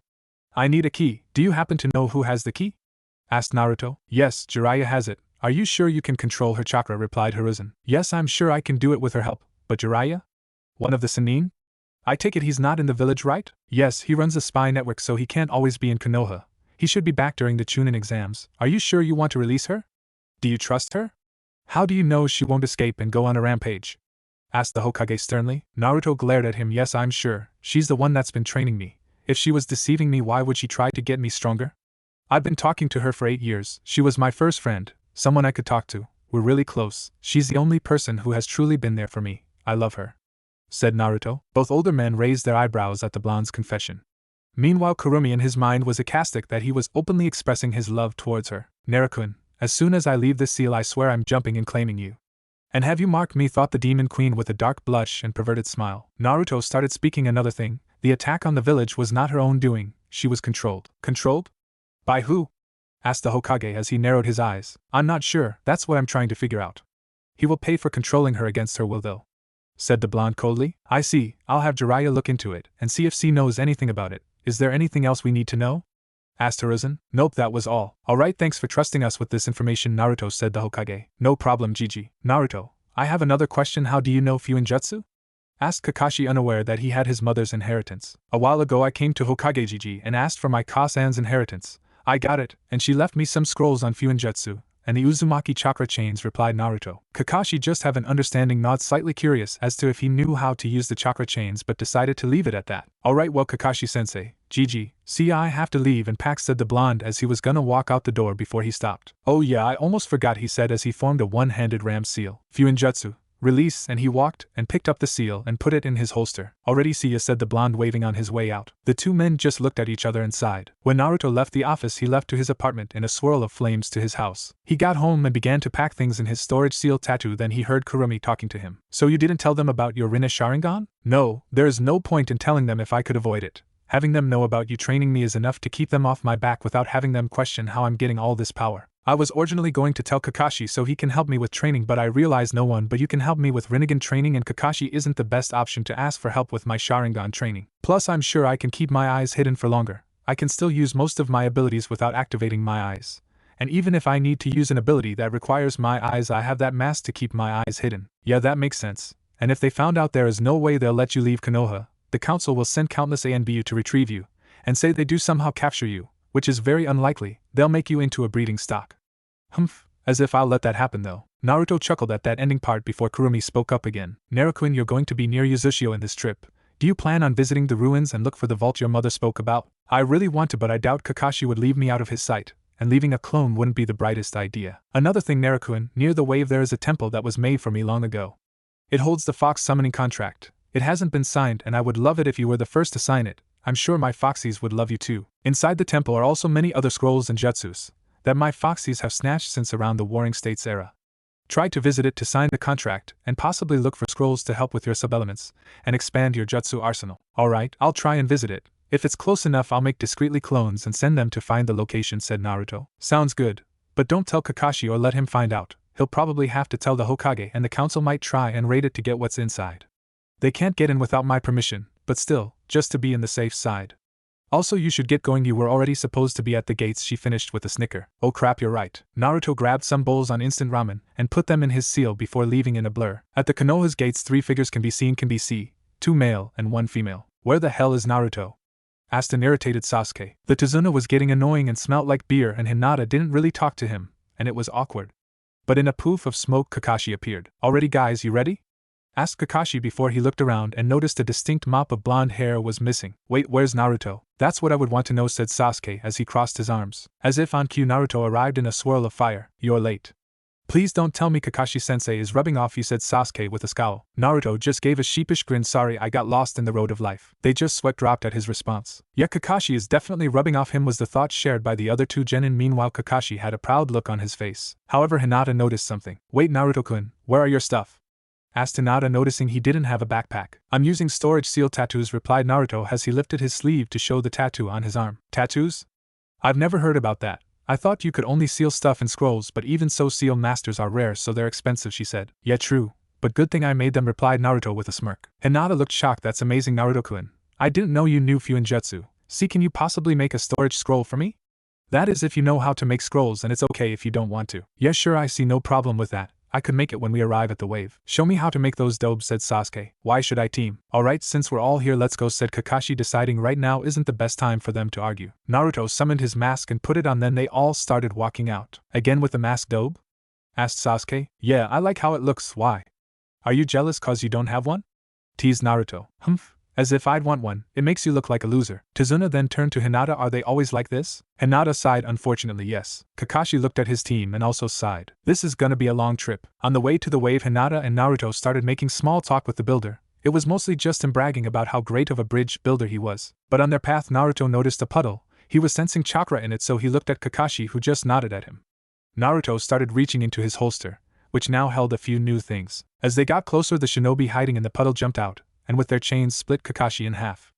Hinata and Tazuna looked in horror. When the 2 nin landed, the one with the mask they saw with the squad disappeared in a burst of speed, then appeared again next to them. He then made a rat hand sign and said, Gravity seal level 150, active. All of a sudden, before they knew it, the 2 shinobi slammed into the ground by an invisible force, making a small crater where they're laying. On impact, they broke a few bones, thus rendering them unable to move. Kakashi soon appeared next to them, shocking the builder, and to a lesser extent Hinata, cause then she noticed the splinters where Kakashi's body was supposed to be. Understanding what happened. Gozu and Meizu, the demon brothers. 2 B-ranked missing nin from Kiri. What are you 2 doing attacking a genin squad? We don't give a damn about the squad, just give us the builder, and we'll be out of here, replied one of them. Kakashi narrowed his eyes at the mention of Tazuna. Sorry, can't do that. We have to protect him. Who sent you? Said Kakashi in a serious tone. As if we'll tell you, said the other one. Naruto unsealed the sword. He's been getting more practice with his kenjutsu. His mother left him some scrolls on some Uzumaki kenjutsu. He didn't have any special sword though, just a standard sword. He pointed the blade at one of them. Answer the question, said Naruto as he brought the sword closer. You're a genin, you wouldn't dare, one of them said. At this, Naruto swung his sword and cut off one of their hands. Hinata and Sasuke were scared at the action, and Kakashi was surprised but decided to not speak up on it. OW, what the fuck, are you insane, kid? Shrieked the one who get his hand cut off. Answer the question, said Naruto. Okay. Gato sent us to kill the bridge builder. Gato? As in Gato, the rich dude that owns a shipping company? Said Naruto. Yes, him. Naruto then chopped them behind their neck, knocking them out. Kakashi then looked at Tazuna. You have of explaining to do. Why do you have shinobi after you? This is supposed to be a B-ranked mission at least. Tazuna then went on to explain how Gato has been sucking this country dry by controlling their docks. He also explained that he was barely able to gather enough money for a C-ranked mission for Ninja to protect him because the bridge would end their dependence on the docks, thus ending Gato's control and help with trade in their country. Kakashi sighed, unsure what to do. This mission had the possibility of turning into an A rank, and he wasn't sure if his team was capable of handling this, but then again they had Naruto in their team, which is practically Jonin level. I don't know, Kakashi. Saving a country is tempting and would look good in my record, said Naruto. Kakashi sighed, then looked at Sasuke and Hinata. Alright, what about you two? I'll go, said Sasuke. Me too, followed up Hinata. Kakashi sighed and looked at Tazuna. When your country gets in better shape, I expect A-rank mission pay. Yes, of course. Naruto turned their attention to the 2 Chunin who were quietly listening to their conversation and said, I'm not, you guys would wanna see this. Why? What are you gonna do? Asked Hinata. Kill them, replied the blonde. Why? They can't harm us anymore, said Hinata. Well, 1, they have bounties on their heads, and 2, if we let them go then they'll harm other people, said Naruto as he impaled one of the nin in the heart, killing him instantly. then did the same for the other. Both Genin and Tazuna winced as he did that. Meanwhile Kakashi narrowed his eyes at the blonde. He didn't hesitate or show any remorse, thought Kakashi. You could have just sent them to Konoha, said Sasuke, slightly scared at the fact that he just killed 2 people without a hint of hesitation. Yeah, but then I wouldn't get the bounty, said Naruto with a foxy grin. Anyways, let's go, we have a country to save. Kakashi just sighed. He's been finding himself sighing a lot lately. They began to walk until they eventually reached a point where they reached the edge and had to use a boat to travel to the island. When they off the boat and on the land they were walking, then Naruto threw a kunai at a bush and Kakashi and the team jumped into formation ready to fight the menace, but a white rabbit jumped out. You're scared of rabbits, Dobe? Said Sasuke with a smirk. However, Kakashi noticed something. That rabbit isn't a wild rabbit. It's white and it looks like it's been taken care of, almost as if it was used as a pet, but there is no tags. Then that means. With his QB enhanced hearing, Naruto heard something flying towards them. But before he could speak up, he heard Kakashi yell, "Duck!" As they heard that, they all ducked and Hinata forced Tazuna to duck. When they looked up, they noticed that the sword hit a tree, and in it was a giant oversized sword, and on the handle was a man who wore a vest and was shitless and wore camel wrist warmers on his arms and legs. He also had tape over his mouth, and his height was slashed, and had it on the side of his face. "Give me the builder and I might let you leave alive," spoke the man. Kakashi, who noticed who this was, lifted his headband, revealing his Sharingan before he spoke up. "Zabuza Momoichi, A-rank missing nin from Kiri, also known as the Demon of the Hidden Mist. What does a man like you want with this builder?" asked Kakashi, even though he already knew the answer. Zabuza saw him and immediately recognized who this was and smirked. "Sharingan no Kakashi. No wonder the demon brothers lost. Why has someone like you babysitting children?" said Zabuza as he jumped off the handle and pulled his oversized sword out the tree it was stuck in and looked at the squad. "Why is he called the Demon of the Hidden Mist?" asked Hinata. Then Naruto replied, "A while back what Kiri used to do is that they pitted academy graduates against each other in death matches as the final exam. What Zabuza did is he killed all of the graduating academy students even though he was not yet a student. Because of this the academy tradition was discontinued, but it earned him the nickname the Demon of the Hidden Mist." "That's terrible. Why would they do that?" asked Hinata. "It was to try and eradicate emotions for combat efficiency. It was a terrible practice, but it worked somehow." "How do you know all this?" "We weren't taught this in the academy, and even if we were, you were either asleep or talking to Hinata," asked Sasuke. Hinata just blushed at this. "Well, when you've read every book in the Konoha library you tend to learn a lot of things," replied the blonde. Sasuke raised an eyebrow at this but wasn't able to respond cause Kakashi ordered, "Team, formation D." Around Tazuna they all nodded and jumped to formation. "What's this? A bunch of toddlers playing ninja? When I was your age I had to kill to get one of those headbands," said Zabuza. "Leave them out of this. This is a battle between us," said Kakashi as he pulled out a kunai and got in a stance. Now Kakashi, what am I known for?" "Zabuza Momoichi, former member of the 7 Swordsmen of the Mist, master of the silent killing technique." "That's right," said Zabuza as he began going through hand signs and whispered, "Kirigakure no Jutsu." A thick unnatural white mist began to appear, making it hard to see anything further than 3 feet in front of you. There was chakra in the mist, but Naruto, being a sensor, can sense Zabuza since where he was the chakra was denser. Normally one would not be able to sense this unless you were a sensor. Brain echoed a voice clearly Zabuza's. However, the voice was laced with Ki, freezing the genin minus Naruto since this was nothing compared to Kurumi's. "Lungs, heart, liver, jugular, solar plexus, or larynx, all of them locations where I can kill you. Only difference between them is how long it'll take for you to die," said Zabuza's echoed voice. The Ki being released in the showdown by both Jonin proved to be too much for Hinata and Sasuke and Tazuna. However, Sasuke was faring better than Hinata, and Tazuna was knocked out unconscious on the floor. Sasuke started panicking and got a kunai from his holster. "This is insane," and started bringing the kunai towards his throat. However, Naruto saw this action and stopped him. "Calm down, Sasuke. He can't come after us since he's fighting Kakashi." "Yes, Sasuke, don't worry, I'll protect you guys," said Kakashi. A cold dark chuckle was heard as Zabuza coldly said, "Interesting kid you have there, Kakashi. He seems unaffected by my killer intent. But instead of worrying about your team." All of the sudden Zabuza appeared next to him with his oversized sword. "You should worry about yourself," and swung it, but Kakashi blocked his attack with a kunai. He pulled out another kunai and slashed Zabuza only for him to melt into water. "A Bushin?" But when in behind him appeared Zabuza only to slice Kakashi from behind, but he melted into water. "You copied me, huh?" said Zabuza, and he sensed Kakashi behind him and sliced him only for him to melt into water again. All of the sudden real Zabuza appeared and swung his sword to hit Kakashi only for him to block it, but it hit him with enough force to knock him off the bridge. While this happened, Sasuke was cursing himself for being weak. "Why am I so weak? I'm an Uchiha. Uchihas aren't weak. How could I let myself freeze up?" Naruto didn't freeze up. Hell, he didn't even flinch. "I'll never be able to catch up to Naruto like T-No. What am I saying? More importantly, I'll never be able to defeat Itachi like this," he thought as he gritted his teeth. Back with Kakashi and Zabuza. When Kakashi fell to the water, Zabuza followed suit and they continued fighting. Kakashi found it a bit harder to fight because he couldn't see due to the mist. He was relying on instincts at this point. Kakashi was fending off attacks from Zabuza, but his attention was diverted for a split second. However, this split second was all Zabuza needed when Kakashi felt the air around him get heavy with water. By the time he realized what happened, it was too late. "Suiton, Suiro no Jutsu, water release, water prison jutsu, Zabuza said as Kakashi got stuck in a ball of water rendering him unable to move. Zabuza held out his arm to keep the jutsu active. But when he did, the mist started to dissolve and the genin could now see what was going on. Guys, take Tazuna and leave, yelled out Kakashi. Sorry Kakashi, no can do, those who abandon their comrades are worse than scum. I may be a lot of things and scum is not one of them, said Naruto. Kakashi inwardly cursed. Why did he have to choose right to actually pay attention to him? Zabuza laughed. I must say Kakashi, this blonde is certainly interesting. It's a shame I'm going to have to kill him, he said as a water clone materialized from the water and jumped in front of the genin. Naruto smirked and poured a bit of chakra into his storage seal, making a sword pop out. I'll be able to test how far along in Kenjutsu I've gotten. You're 1/10 of his strength. But the skill is there nonetheless, he said as he got in a stance. Sasuke, Hinata, take care of Tazuna. You wield a sword, huh?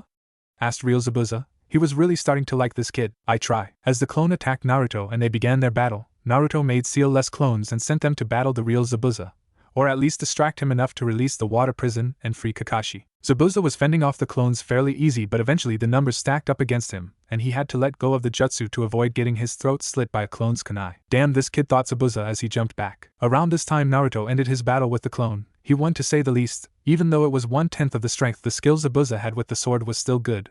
Naruto eventually overpowered him though. Interesting. Gaki Kakashi. First he forces me to stop the water prison, then he defeats my clone in a Kenjutsu battle. I'm impressed, said Zabuza. Naruto jumped down to where Zabuza and Kakashi were standing. Looks like you need help here, Kakashi said. Naruto. Yeah, I'll need your help to defeat Zabuza. Crap, I can fight one and probably still make it out alive, but this blonde Gaki with the mask is definitely strong. I think I need Haku to step in now, though the former Kuririn. Naruto smirked at Zabuza. Let's dance. Naruto rushed Zabuza in a burst of speed and began to engage him in a Kenjutsu battle.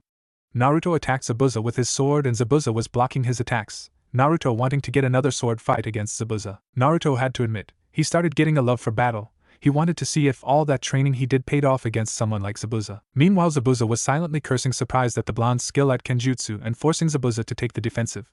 He jumped to land to make it easier for Haku to get him. As Naruto and Zabuza were in their Kenjutsu battle and Kakashi was in the sidelines waiting for an opportunity to strike, he was impressed with the blonde enigma.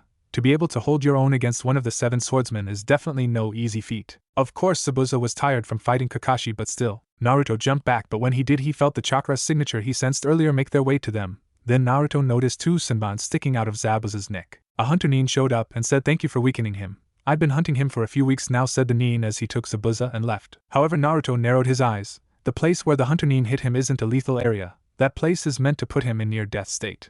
Plus he didn't follow regular hunter nin protocol, which is to dispose of the body as soon as possible. This definitely wasn't over. But Naruto wasn't going to follow them. He had to get their sensei to safety since he was close to passing out due to chakra exhaustion. The Sharingan must have taken a lot out of him. When they returned to the bridge, Tazuna was already awake, so he led them to his house. When they arrived they were greeted by a beautiful blue-haired lady who was Tazuna's daughter, Tsunami. She told us there are 3 spare rooms, so we took Kakashi to one. However, there was a dilemma. Sasuke for some reason absolutely refused to share a room with Naruto, but Hinata didn't want to share a room with Sasuke. Hinata offered that Naruto shared a room with her and Sasuke refused that offer too. They eventually reached a consensus and Naruto and Sasuke shared a room and Hinata got her own room. It was 4 days later and Kakashi could now move around. They began training. Both Hinata and Sasuke got water walking down, so Kakashi started teaching them nature transformations. Sasuke already knew what it was, but Hinata didn't since Hyuga don't really use jutsus. They mostly rely on their Byakugan and Taijutsu, but decided it would be best if he taught Hinata a water jutsu or 2. Naruto offered to teach her some since he was good with the element, while Kakashi taught Sasuke with lightning jutsus. The team with the exception of Naruto were beat and were currently chatting eating dinner when a kid walked in. Naruto noticed it was the kid who's been glaring at them since they arrived. Why are you even trying? You're an idiot if you think you can stand up to Gato. Naruto didn't like his tone and glared at him, making the kid flinch. Then what does that make your grandpa? Are you saying he's an idiot for trying to stand up? What have you been doing besides being a bratty little kid? How do you expect a change if you do nothing for it? Your grandpa is trying and you're just insulting his effort. The kid got angry and was practically yelling at this point. What do you know about suffering? I'm sure over there in your village you live happy lives with your parents. You don't know what it's like to suffer. The room dropped several degrees and Naruto glared at him and spoke with a tone cold enough to freeze hell. Shut up. You don't know what it's like to suffer. You think you've had it rough? You have your mother and your grandfather. They both love you and you've experienced the love of a parent. Hinata here was almost kidnapped and turned into a breeding stock for her bloodline, but her father killed the kidnapper. Because of this her uncle had to be killed due to political reasons and their family has been strained ever since. Kakashi-sensei here has lost everything. All his friends died in a war. His father committed suicide due cause he saved his friends instead of completing a mission. His teacher died in the Kyuubi attack 14 years ago. Sasuke here knew what it was like to have a family. but they were all killed along with all of his clan by a single man, his brother, all in one night. And I've never even known what it's like to have parents. All my life I've been hated and glared at like a walking disease due to something out of my control. There has even been assassination attempts on me, most of them happening before I even reached 10 years old. When I was 6, one of them nearly succeeded, and I nearly died if it wasn't for a certain someone who saved me, not just from dying but from loneliness. Now don't you ever come and try to tell us we've never suffered. Understood? The kid started crying and ran off upstairs. Kakashi-sensei, I'm gonna go relieve stress. Don't come looking for me, said Naruto, as he left in a swirl of fire. Is what he said true? Asked Tsunami as she was sweating from the aura the blonde kid made. Unfortunately, yes. All of it is true, replied Kakashi solemnly. Why is Naruto hated? Asked Hinata. I'm sorry, but I can't tell you, replied Kakashi. Tsunami then said, please forgive him.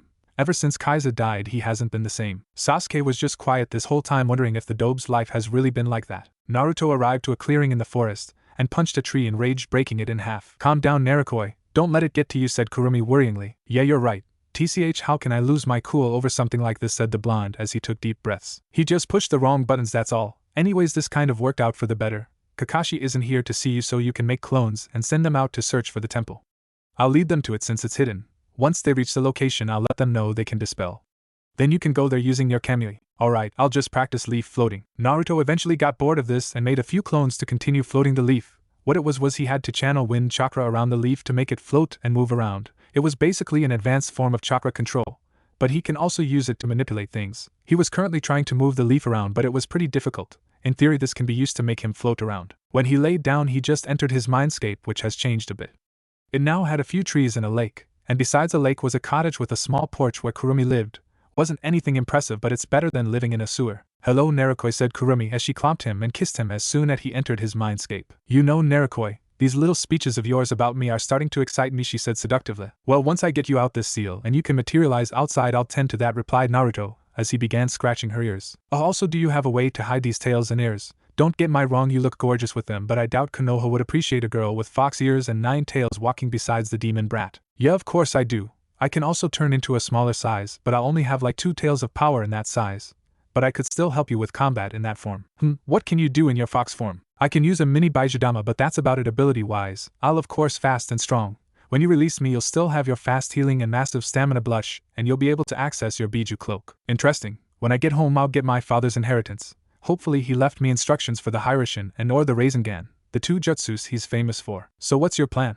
When are you going to leave? My original plan was to leave after the Chunin exams, but I'll have to see because Jiraiya is the one with the key, so I need to stay and get him to give it to me. Naruto stayed in his mindscape waiting until the clones find the location, or until it's morning. Haku was currently walking through the forest searching for herbs so she can heal her master Zabuza. He underestimated the masked blonde in his battle, and he did a number on him. She couldn't interfere with their battle on Zabuza's orders, but that blonde kid was certainly something. To be able to go toe-to-toe with Zabuza-sama is impressive. Even if she didn't get a good look at his face, she found herself attracted to the blonde, but she must rid herself of such thoughts. Tools aren't allowed to have feelings. She will eventually have to kill him because he poses a threat to Zabuza-sama. As she was picking up herbs, she eventually got to a clearing, and she noticed a familiar mop of blonde hair lying on the floor. Naruto was in his mindscape when in the outside world he sensed the chakra signature he's felt before. He brought himself to consciousness but didn't open his eyes cause it would reveal he is now awake. It's him, he's the boy that fought Zabuza-sama, though. Haku, as she neared the boy, she began to notice his features. He was attractive, to say the least. She saw his whiskers, and the urge to feel them was practically yelling at her face. As she stared at him, an unfamiliar heat began rising on her cheeks. No, he's a threat to Zabuza-sama. I must use this as an opportunity to eliminate him. Forgive me. You know it's not very nice to stare at someone while they're sleeping. They would think you were ogling at them, whispered a voice to her ear behind her. She gave a very girly eep and jumped away. She felt like her entire face was burning. She began to reach for her basket to get the saban she had. She only brought 5 saban and enough water to make 5 more ice saban. However, when she reached and she felt 3 blades on her neck, she didn't dare turn. They're clones. They will kill you if you give me an answer I don't like to the questions I have, said Naruto. Crap, how did I let myself get caught, cursed Haku. How did you get behind me? I sensed you coming, so I created 4 clones. 1 took my place, the other 3 were in case I needed to engage you in combat. The clones and I hid and waited for you to get closer, and when you did I snuck up on you. When you jumped away, I used the 3 other clones to trap you. Haku's eyes widened. He's really dangerous to come up with a plan like that on the spot. While Haku was in her thoughts, Naruto took that as an opportunity to soak in her appearance. She was pretty, her skin was pale and her hair fell down, and she had 2 locks going down the side and framing her face. Her eyes were brown. She wore a pink kimono and had a choker on her neck. So tell me, Hunternin, Why is such a pretty girl like you working for someone like Zabuza? Asked Naruto in a flirtatious tone. Hunter Nin? What is he Talo? How did you know I was the Hunter Nin? Asked Haku with her guard up, but the blush on her face wasn't helping. Your chakra is the same as the Hunter Nin. I also know that you were hiding in the trees throughout the battle. However, I wasn't sure if you were an actual Hunter Nin or not. But when you hit him, you didn't hit a lethal area and didn't kill him on the spot. That was enough proof for me to know you were his accomplice. Now answer me. Why is someone like you working for Zabuza? It was a genuine question. Her chakra didn't have a hint of evil in it. Something not expected for someone working for Zabuza. She widened her eyes. I fight for him because Zabuza-sama is my master. I am his tool. He found me when I was young and he taught me everything I know, so I fight for him. Naruto raised an eyebrow at this. What's your name? Why? Asked Haku, but then she felt the blades get closer. Haku Yuki Haku. Naruto widened his eyes. The Yuki clan were Hayatan, ice release, users. As far as Naruto knew, they were wiped out in the Kiri bloodline purges. I thought the Yuki clan was wiped out, asked the blonde. I am the last of my clan, she said sadly. You too, huh? She looked at him and was about to ask him about it, but Naruto started speaking. You're from the Yuki clan, so I take it you know how to use Hayatan? Yes, I do. Naruto just smirked and brought his hand up and made an ice saban. Haku's eyes widened. Are you from the Yuki clan? She asked in a hopeful tone. She couldn't believe it. She thought her clan was wiped out. I'm sorry to disappoint, but no. However, I do want you to train me with how to use Hayatan. I can only create saban. Jutsu scrolls on sub-elements are rare. Why would I train you? We're enemies, asked Haku. Naruto walked up to her and placed his finger under her chin and lifted up slightly, and brought his face up to hers. Their faces were now inches away. Then he whispered, because I will give you a prize if you will, he said as he brought his face closer. Haku's face started burning, and she can feel her nether regions starting to feel funny. Something about this boy was making her crazy. Whether it was his appearance or aura, she didn't know. But what she did know is that he is powerful. She dares even say more powerful than Zabuza. The aura he is releasing is something else. What would my prize be? She asked, slightly panting. Naruto turned around and walked away to her disappointment. A slight whimper left her mouth as he walked away. Naruto noticed it and smirked. He also noticed the new scent coming off her. It was a scent he recognized. Hinata is always giving off that scent when she's around Naruto. Tell me, do you hate Gato? Asked the blonde, slightly taken back from the random question she just replied. Yes, I do. Why? What would you say if I told you I would help you and Zabuza kill Gato and raid his base? I assume you're only working for Gato for the money. Yes, we are. But why would you do this? Well, for one, I've developed an interest in you. 2, I hate backstabbers and I know Gato is going to backstab you guys. And 3, Gato is rich. I can take his company and get the money. If money is what you want, then I'll help with that. She blushed when he said he had an interest in her. How do you know he's going to backstab us? A little birdie overheard Gato saying something about letting the ninja weaken Zabuza. Then he'll attack them, kill Zabuza and take the girl as a toy. And I'm not sure if I'd want my new little friend to be turned into a toy, he said as he walked up to her and caressed her cheek. She felt herself getting hot and slightly moaned at his touch. How do you know all of this? Let's just say I have eyes in places. Those eyes helped me find Gato's base. If you want, we can go have fun and ransack the place and kill Gato and take his money. The offer was very tempting. All of her senses were screaming at her obey the boy in front of her. Oh, okay, I'll tell Zabuza-sama what you said. Naruto began to caress her cheek again and brought his hand to her sides and started caressing it sensually. Thank you, Haku-chan. Meet me here in 2 days at 10 with your response. He leaned down and brought his mouth close to her ear and whispered, and if I don't like your response, then I might have to punish you, finished the blonde as he disappeared in a blur along with the clones. She fell down to her knees and began panting. She was sweating and it felt like something was burning in her nether regions. She's never felt anything like this before. He's barely been gone for a few minutes, and she already missed his presence. It was intoxicating. She quickly recomposed herself and began to gather herbs for Zabuza's medicine. However, a certain blonde never left her mind. Naruto, you truly are evil, said Kurumi with a laugh. I don't know what you're talking about, Kuru-chan, said Naruto innocently. You almost made her orgasm with that, she replied with a full-blown laugh. I did what I had to do. I don't know about you, but having a few Uzumaki Hayatan users is a very tempting offer. I was lucky she is the submissive type. If she wasn't, this might have ended very differently, replied Naruto. Well, I can't disagree with you on that, but either way, with the aura you were giving off, any girl, no matter who, would become submissive. Who would have thought that all those seduction books would turn out to be helpful, she said with a giggle. Naruto chuckled. I'll make great use of them anyways. My clones found the location.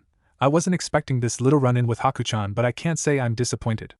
However, we have to hurry and get there and sign the contract before Kakashi-sensei starts getting suspicious. Right, say Haku and Zabuza join you. What are you planning on doing after that? You have to return to Konoha. I might try and bring Haku-chan with me to Konoha and have her be a civilian, so when we leave she won't become a missing nin and can leave. However, her Hayatan, ice release, might cause problems. They might try and make her a breeding stock. Unless she can hide her ice abilities. But if she wants to continue traveling with Zabuza, then I'll let her do that.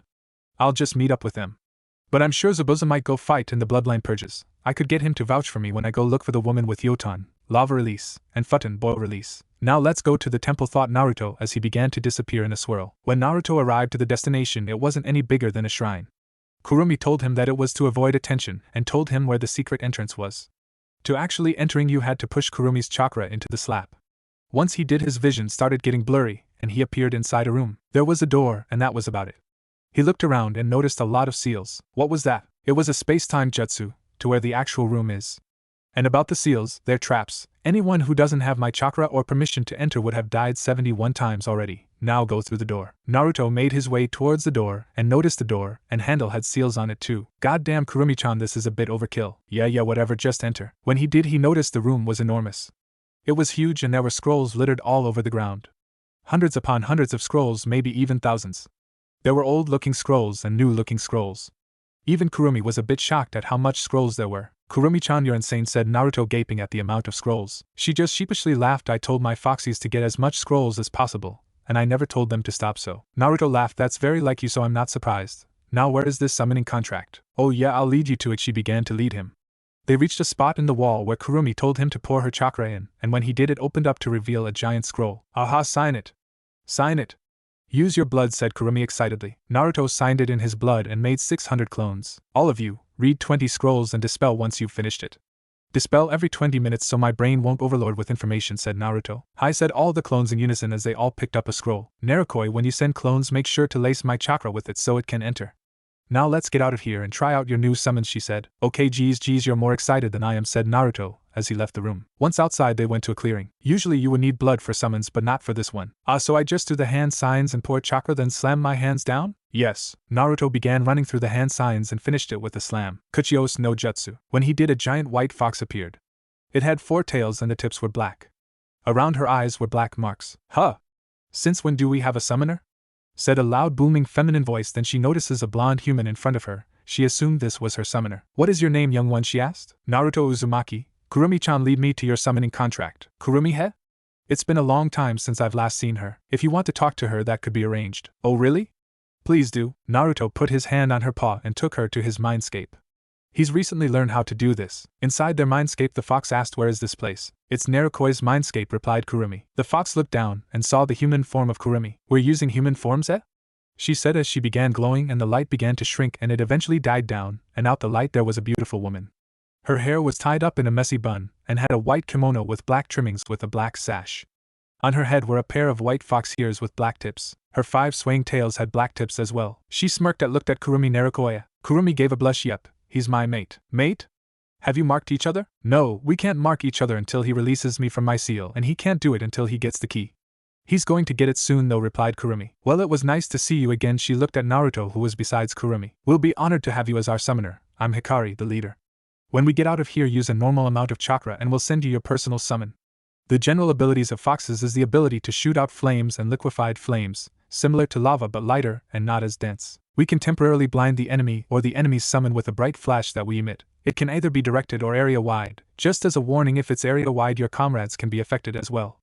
We are also among the fastest of the summons, faster than the snakes. We can change our size and shrink so we can be used as messengers. However, we can only use a human transformation like I am right now once we've fully matured. Max sizes depends on each fox. Minimum is 30 meters tall. It only goes up from that unless they haven't fully matured yet. Each fox also has a special ability, so please summon us when you require our assistance, Naruto-sama, she said with a bow. Oh, course, Hikari-sama, Naruto replied with a bow of his own. She then looked at Kurumi and smirked. I'll see you again too, as she began to disappear. Naruto left his mindscape and began running through the hand signs again and slammed his hands down. Kuchios no Jutsu. In a small poof of smoke, a small fox appeared. It was a dark black with orange tips on its single tail.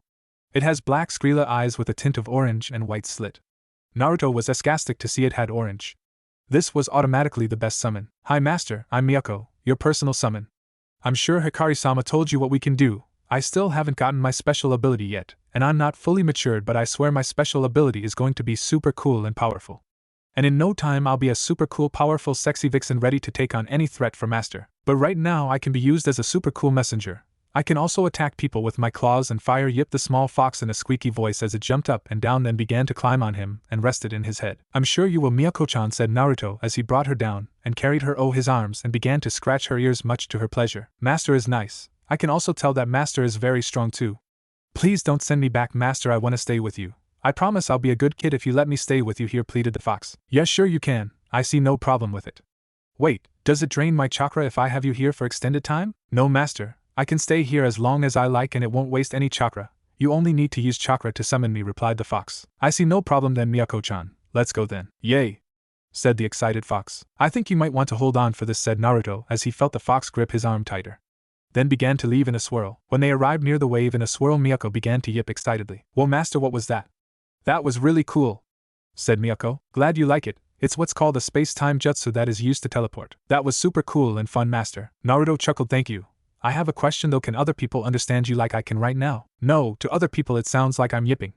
But you can understand us because you're our summoner. When I get older I'll eventually be able to speak your language. Another thing, because I'm your personal summon we can talk telepathically, so if we are in a steel mission you can hive me orders telepathically. You can't do this with any of the others though, like Hikari-sama for example.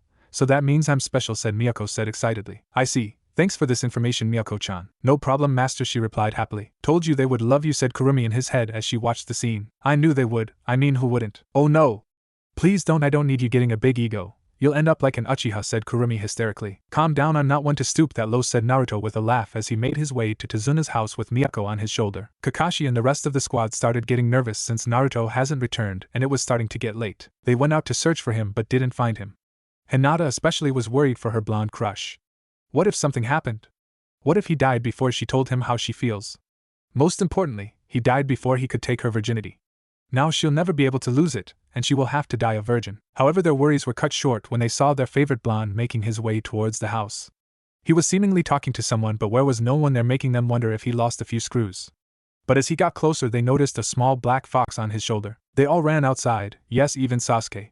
Naruto noticed him and began apologizing. Hey guys, sorry for my outburst yesterday. He just pushed my wrong buttons and I kind of lost my cool. They heard the small fox yip, then Naruto looked at it and said, no, I'm not a robot, it's just a figure of speech. The fox yipped again. The squad looked at the blonde curiously. Wait, Naruto-kun, what is this fox? And you can talk to it? Questioned Hinata. Naruto looked at her with a smile. Yeah, I guess it's kind of like how the Inuzuka can talk to their dogs. Hinata nodded. First of all, Naruto, where did you get that fox from? Asked Kakashi. She started following me, replied Naruto. So you let it? Asked Kakashi. Well, yeah. I wasn't just gonna leave her. Kakashi decided to just leave it at that. Alright, Miyako-chan, said Naruto as he pointed at Kakashi. This is Kakashi-sensei, the one that reads porn all day, and my teacher. The fox yipped angrily. Naruto then pointed at Sasuke. This is Sasuke, the emo bastard that broods all day. The fox yipped. Naruto then pointed at Hinata. This is Hinata, the girl I was telling you about, a great friend. The fox growled. Now Miyako-chan, no need to be mean. The fox growled in response. Sorry Hina, Miyako-chan doesn't like you, said Naruto with a frown. It's okay Naruto-kun, but I'm just glad you're safe.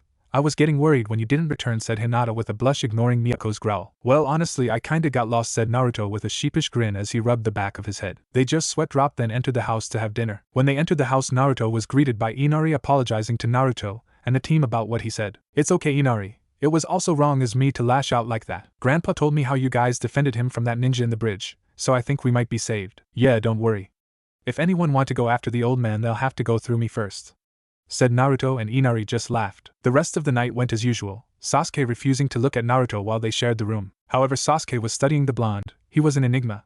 He managed to hold his own with Zabuza. He still found it hard to believe Naruto was this strong.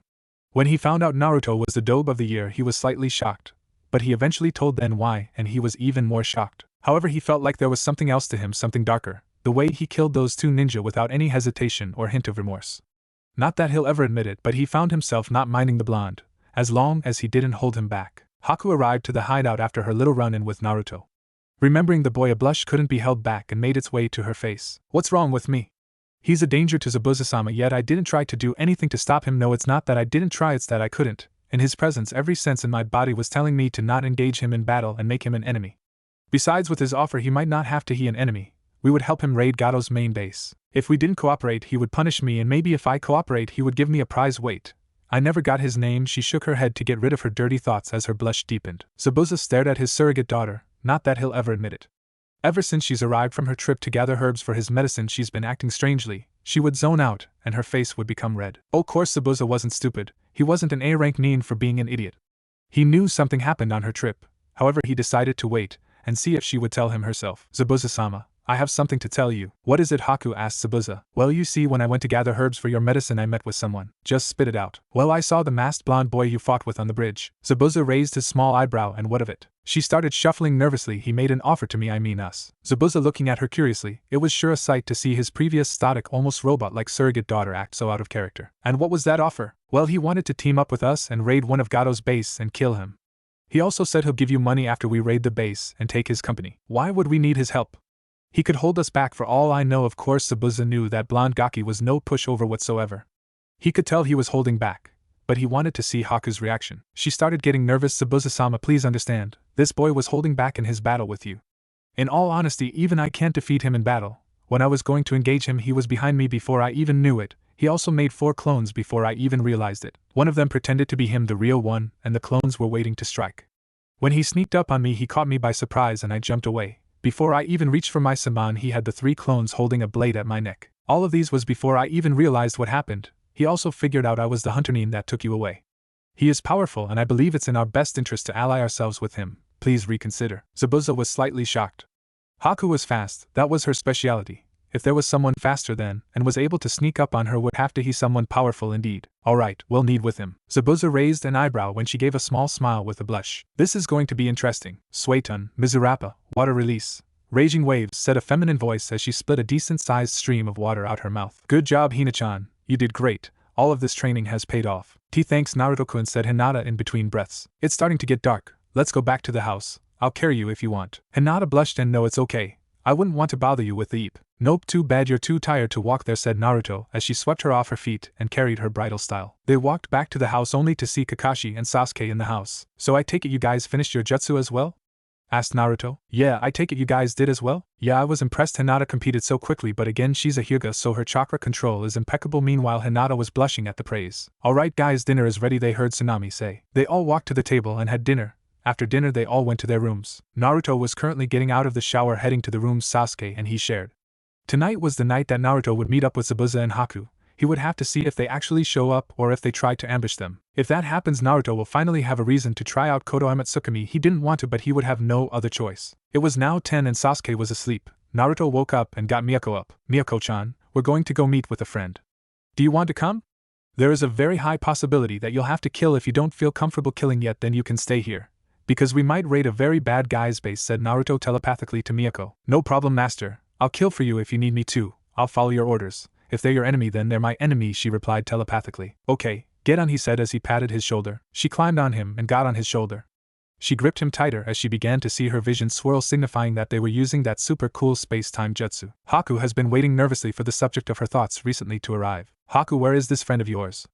Asked Zabuza. They've been here for about 5 minutes waiting for him. He probably got caught up with something, replied Haku in his defense. A few minutes passed, and they noticed the space a few feet in front of them began to shift and twirl, and out the twirl a black figure can be seen coming out until eventually Naruto materialized and was standing in front of them with a small fox on his shoulder, and the mask they saw him with on. Yo, said the blonde as his mask seemed to melt off, revealing something he recently learned to do. Since it was made out of his chakra, he just manipulated it to make it seem it was melting. Naruto then noticed Haku's change of attire. She now wore standard Kiri pinstrip outfit stopping at her knees. Over this she had a green haori with white trimmings.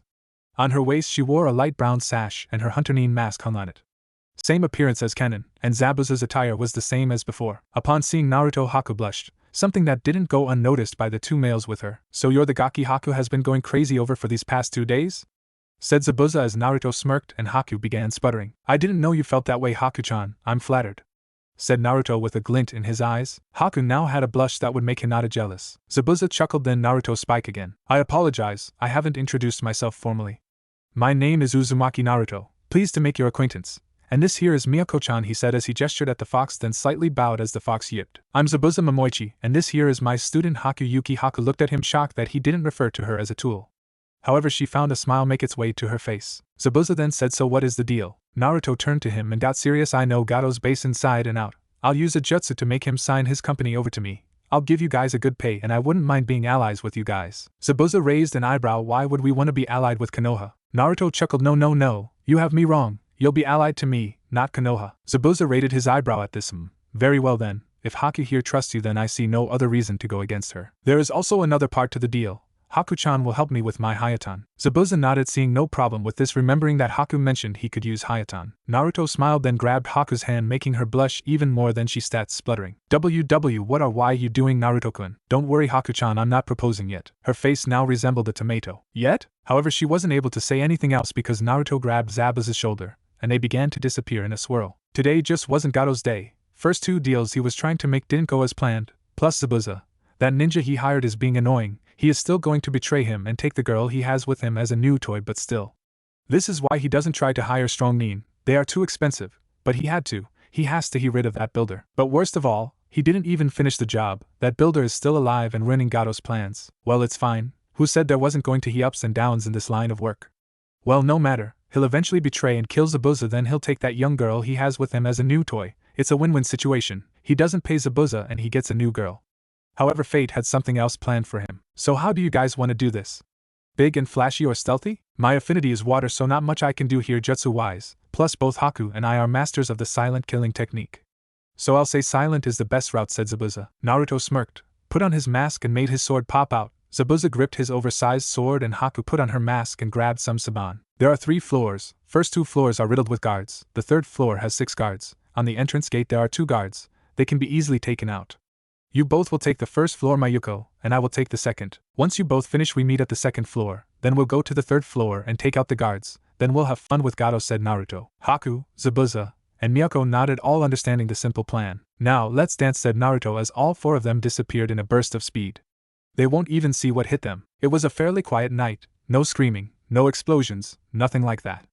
Only sound that he heard was the sound of liquid hitting the floor and thumps all throughout the building. 31, whispered Naruto as he swiftly cut the head off a guard and disappeared. 32, he whispered as he appeared behind a guard and cut him in half, then disappeared. 33, he whispered as he swiftly impaled a guard in the chest. 34, he whispered as he decapitated another one that disappeared. 35, as he whispered as he stabbed him from the back in the herd, killing him instantly, then disappeared in a burst of speed. 36, whispered Naruto as he appeared behind a big buff-looking guard and stabbed him throat, rendering him unable to speak, then stabbed one of his major arteries, leaving him to bleed to death. That's all of them, thought Naruto in disappointment. Then he saw Miyako covered in blood coming at him. That's all of them, master, said Miyako as she shook all the blood off her. Master, you stink, said Miyako as she was walking up to him and sniffed him. Yeah, I'm pretty sure you stink too. We'll go bath at a river when we leave, with a small laugh. Okay, master. How much did you kill? Let me think. I killed 35. We almost got the same, Naruto said with a chuckle. Hey Kurumi-chan, you haven't been talking to me as much.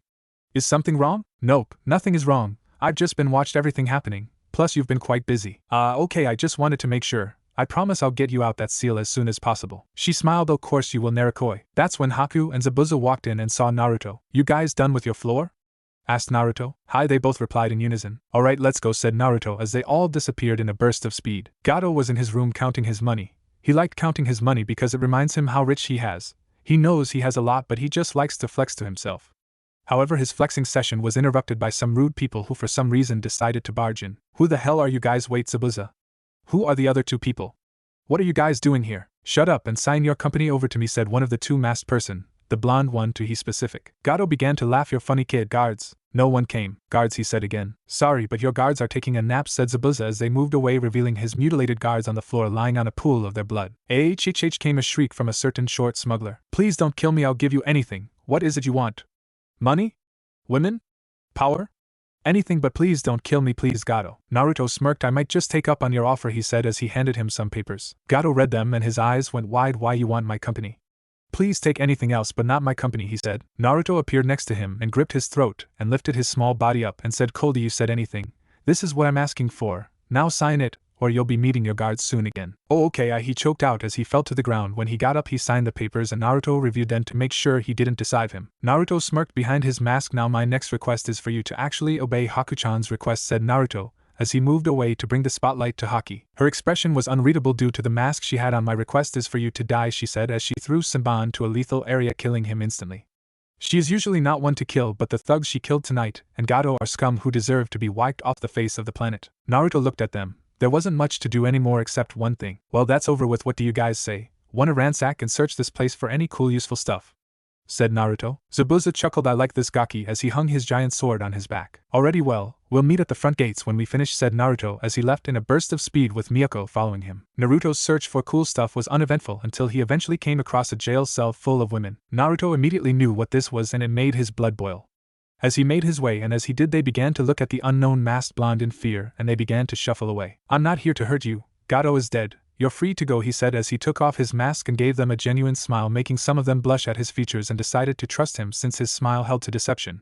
However, some were still weary. He grabbed the lock on the gate and pulled it off and opened the gates and they ran out with tears in their eyes and hugged Naruto. Naruto was trying not to blush due to their certain assets smoldering him. Thank you, choked out one of them as she sniffled. Come, I'll lead you guys to the exit, said Naruto as they nodded and followed him. Naruto arrived to the gates with the girls. He told them they're free to go and clomped him with hugs and thanked him again, then ran off. Haku and Zabuza weren't around, so he guessed they were still looking around. A couple of minutes later his mind was filled with new memories. A few new techniques he'll have to day out. Before he left with the girls he made a few clones to scout and double-check if there were any more. They didn't find any more girls, but his clones did find a few jutsu scrolls and looked over them. A few minutes later Haku and Zabuza walked out with a few scrolls. You guys done? Yeah, Gaki. There were a few scrolls that aren't my affinity. I found some interesting stuff, said Haku. Naruto nodded, not wanting to butt in. Well, if we're done here let's destroy this place, he said as he made a one-handed ram sign surprising Haku and Zabuza, then he slammed his hands on the floor. Doton, a Susapurita no Jutsu, Earth Release, Earth Splitter Jutsu, whispered Naruto. As he said that the ground beneath then began to shake and large cracks began to form and soon enough the mansion came tumbling down. Haku and Zabuza thought it was over but they saw Naruto make another single hand sign. Then heard him whisper, Katan, Gokaki no Jutsu, Fire Release, Fireball Jutsu. He inhaled and blew a massive fireball at the rubble turning it into ash, destroying all evidence. Haku and Zabuza were still surprised that he can do single hand seals for 2 elements, but their thoughts were interrupted by Miyako yipping. Wow, Master, I knew you were super strong. That was so cool, said the fox. Naruto smirked and looked at the fox, then picked it up, scratched its ears. You stink, we're gonna have to bath before we get back. We can't let Kakashi-sensei see us like this.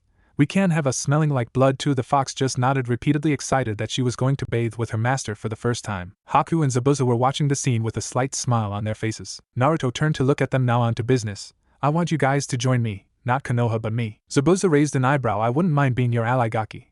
But if I ally myself with you I'll be allying with Konoha, said Zabuza. Naruto smirked behind his mask and took it off. Not necessarily. You see, sometime soon I'll be leaving Konoha in a quest to bring back my clan and Uzushio. He widened his eyes at the revelation. He's heard stories about the Uzumaki. He's fought some before. They always had a ton of seals on their body, making them difficult to combat. They were a pain in the ass. They were too stubborn to die off after all. And Uzumaki, huh? I see. Well, I wouldn't mind being your ally, but you are returning to Konoha, right? Asked Zabuza. Yes, I am, but I'll have Miyako here send a message when I leave Konoha. Zabuza, are you going to keep fighting in the bloodline purges? Zabuza was a bit shocked. How did he know?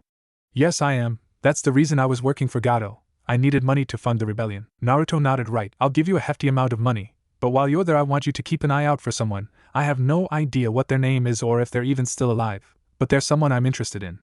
All I know is that she has Futon, Boil Release, and Yoton, Lava Release. Upon hearing this Zabuza got a wide smile and began to laugh. Materumi. Naruto looked at him curiously with a tilt of his head which unknown to him had a certain effect on Haku. What? Her name is Materumi. I used to know her before I left Kiri. I'm sure she's still alive. She's the leader of the rebellion after all.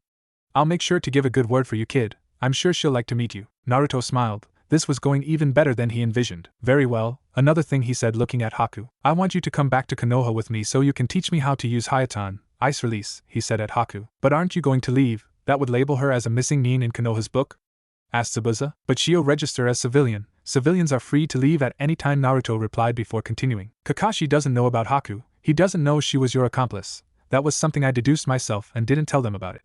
So I can bring her with me and say she is someone I found that wants to go live in Konoha and have a peaceful life as a civilian. Another reason is because I know for a fact that the Konoha counselors would want her to become a breeding stock for her Hayaton, Ice Release, and I'm absolutely not allowing that to happen. There are a few sensors in Konoha that will sense her chakra levels, but I will place a seal on her that will hide her chakra. I know for a fact they work because they're the very same ones I use. Zabuza and Haku were a bit shocked at how much thought Naruto put into this. Haku's right.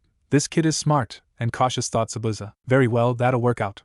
I trust you'll take care of Haku, right? Of course I will. Good, because if you don't I'll find you and kill you, said Zabuza with a smirk. Naruto laughed then said, very well, I'll allow you to kill me if something happens to her. Anyways, meet me here at 10 again and I'll give you your money and I'll place the seals on Haku, he said as he looked at Haku and Zabuza. Haku and Zabuza nodded. Naruto nodded, then patted his shoulder and Miyako climbed on and he was about to leave when he said, alright. Well, I'm gonna go bathe at a river now. If you wanna come peek you're free to, he said at Haku with a wink. Haku's face was red and she began sputtering. This made Naruto laugh as he walked away. However, she was highly tempted to, but she didn't, because what would Zabuza say? Once Naruto got to the river he began to bathe Miyako. So you're going to leave the village, master? Yeah, I want to bring back my clan and their land Uzushio-gakure, and if I stay in Konoha they would want to control me and the clan. Wow, that's super cool, master. Don't worry, you have me to help you in your quest to bring back your clan, she said as her face turned into one of happiness as Naruto was scratching her ears. Alright, well I trust you'll do a great job. Well, we're done here. Let's go back, said Naruto as he finished drying himself, and Miyako shook the water off happily because this was her first bath with master, and he trusts her. She climbed on his shoulder, and they began to disappear in a swirl. When they arrived, Naruto was glad to see Sasuke was still asleep, so he laid down, and Miyako nuzzled him. As they were resting, Miyako heard Naruto talking to her telepathically. Miyako, I'm going to take you to my mindscape where Kyuubi is. I usually spend my nights there with Kyuubi, and now I can't spend them with you there too. Please do, master, she said excitedly. She was ecstatic, spending all night with master in his mind and meeting Kyuubi-sama. Her master truly is the best. The next couple of days in the wave were mostly uneventful. Kakashi had them take a break from ninjutsu training and had them do physical training. Naruto also met with Zabuza and gave him his money and farewells. He also gave Haku her seals to hide her chakra to that of a civilian. However, today would be interesting. Naruto brought home a girl that wanted to live in Konoha, much to Hinata's annoyance due to how close Haku and Naruto seemed. From what Kakashi deduced, she has civilian level chakra, so she wasn't lying and she wasn't a spy for another country or something. So what's your name? Asked Kakashi as they were all awkwardly sitting in the living room. Naruto and Haku were sitting together on one side. They were sitting a little too close to each other for Hinata's liking, I might add. But anyways, Miyako was on Naruto's lap as she was snuggled up pretending to be asleep. But in reality she was talking to Naruto and Kurumi telepathically. She can now talk to Kurumi and Naruto at the same time due to the fact that Kurumi was technically a part of Naruto. So she was kind of also Miyako's master.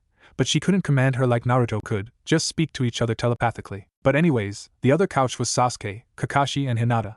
Kakashi was asking Haku questions, Hinata seemed annoyed, and Sasuke didn't seem interested. However, in his mind he was judging Haku. What does the dobe see in her? I mean, sure, she may be a tiny bit attractive, but she's a civilian, so what's all the fuss about? If anything, he should be paying attention to me. I am an Uchiha after all, he thought smugly. How did you meet Naruto? Asked Kakashi. She blushed slightly, something that didn't go unnoticed by everyone. Sasuke was looking at her, but he didn't seem to be paying attention to her. He was lost in his thoughts.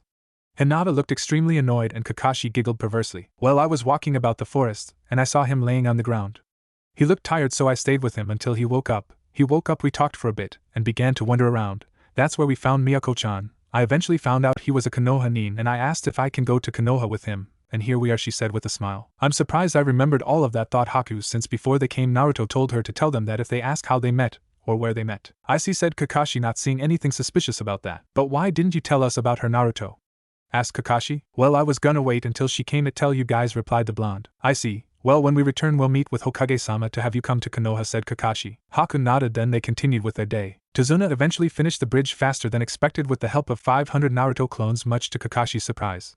But he realized that the Kyuubi probably taught him that jutsu, considering all her Jinchuriki have been Uzumaki, and that jutsu was created and mostly used by them due to their massive chakra reserves. But Naruto is an Uzumaki and Jinchuriki, so it isn't that surprising he could make that much clones. When they were getting ready to leave, Kakashi spoke. That's odd. Zabuza didn't show up again. The hunter nin that got him didn't follow the standard procedure, so I assumed he was alive. Maybe I was wrong. Miyako started yipping. It's because he was scared of Master's super cool powers. They started at the fox, wondering what she said. Naruto chuckled and said, alright Miyako-chan, hop on, we're about to leave. The fox got on and they began to walk. When they arrived at the bridge there was a crowd waiting for them. Inari ran to Naruto and hugged him. Thank you for showing me to never lose hope, Naruto and I-chan. No problem, Inari. Just promise me you'll protect your super bridge builder Gramps and beautiful mother, he said as he ruffled his hair. Hinata's and Haku's eyes started twitching when he called her beautiful. Tsunami was blushing a bit at being called beautiful and Tazuna laughed, but they were both smiling at the scene. I will, said Inari. Alright Naruto, enough chit-chat, we have to leave, said Kakashi. Then they started talking away, saying their goodbye. When they were in the distance, Tazuna realized something. Wait, we haven't named the bridge. The crowd started talking and Tsunami spoke up. How about the Great Naruto Bridge, she said with a smile. Then the crowd started muttering, then they all agreed and burst into cheers. Naruto could hear all of that with his Kyuubi-enhanced hearing. He smiled. He had a bridge named after him. Every day is usually uneventful for the Eternal Guards Izumo and Kotetsu. Today is no different. However, they saw 5 figures coming towards the gates. However, one of them they didn't recognize. Team 7 returning from a C-ranked mission, said Kakashi, and they all showed their IDs except Haku. So who's that? Asked Izumo, glancing over at Haku. Naruto's girlfriend. Haku's face became beet red and started sputtering. Naruto laughing and Hinata glared at Kakashi. Much to his surprise, he didn't know Hinata was capable of glaring.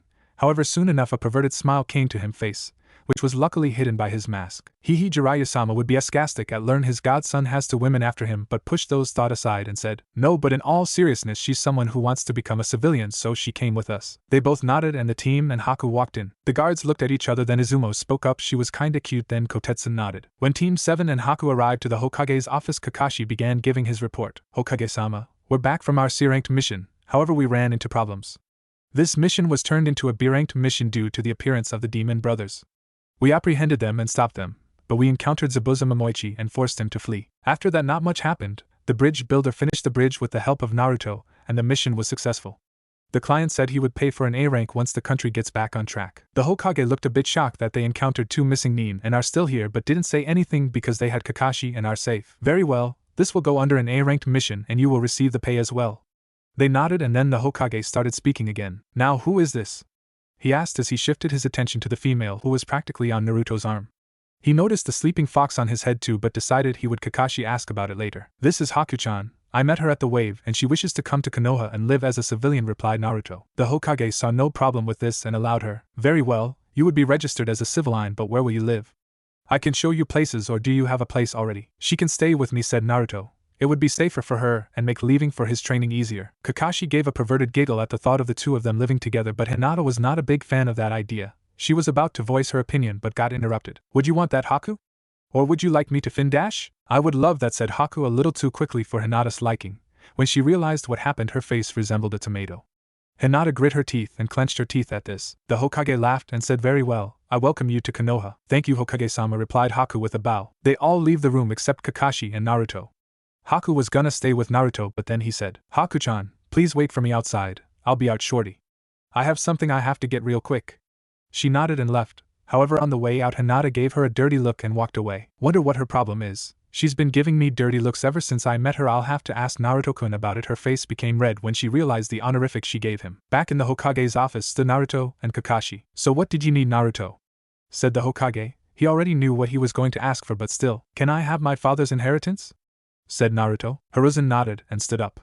He walked up to the fourth Hokage's portrait and opened a safe that held a single scroll.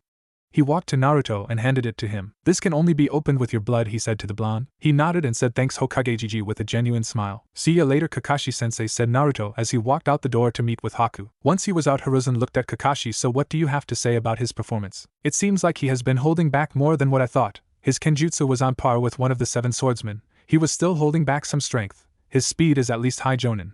And he didn't show any ninjutsu, but I assume it's pretty high since he can do one-handed seals." Hiruzen nodded. "Anything else?" "Well, something interesting happened. Some kid told him some stuff and he had an outburst and left to release his frustration. But he didn't return until the next day towards the end of the day. When he did, he had that fox he had on his shoulder with him. When I asked him about it, he said that he found it.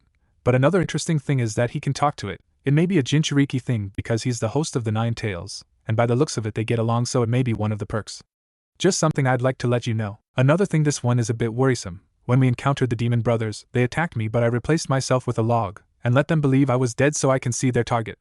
But what I didn't expect is for Naruto to completely take control of the situation. He used a gravity seal to render them immortal and interrogated them. However, his method are what I'm worried about.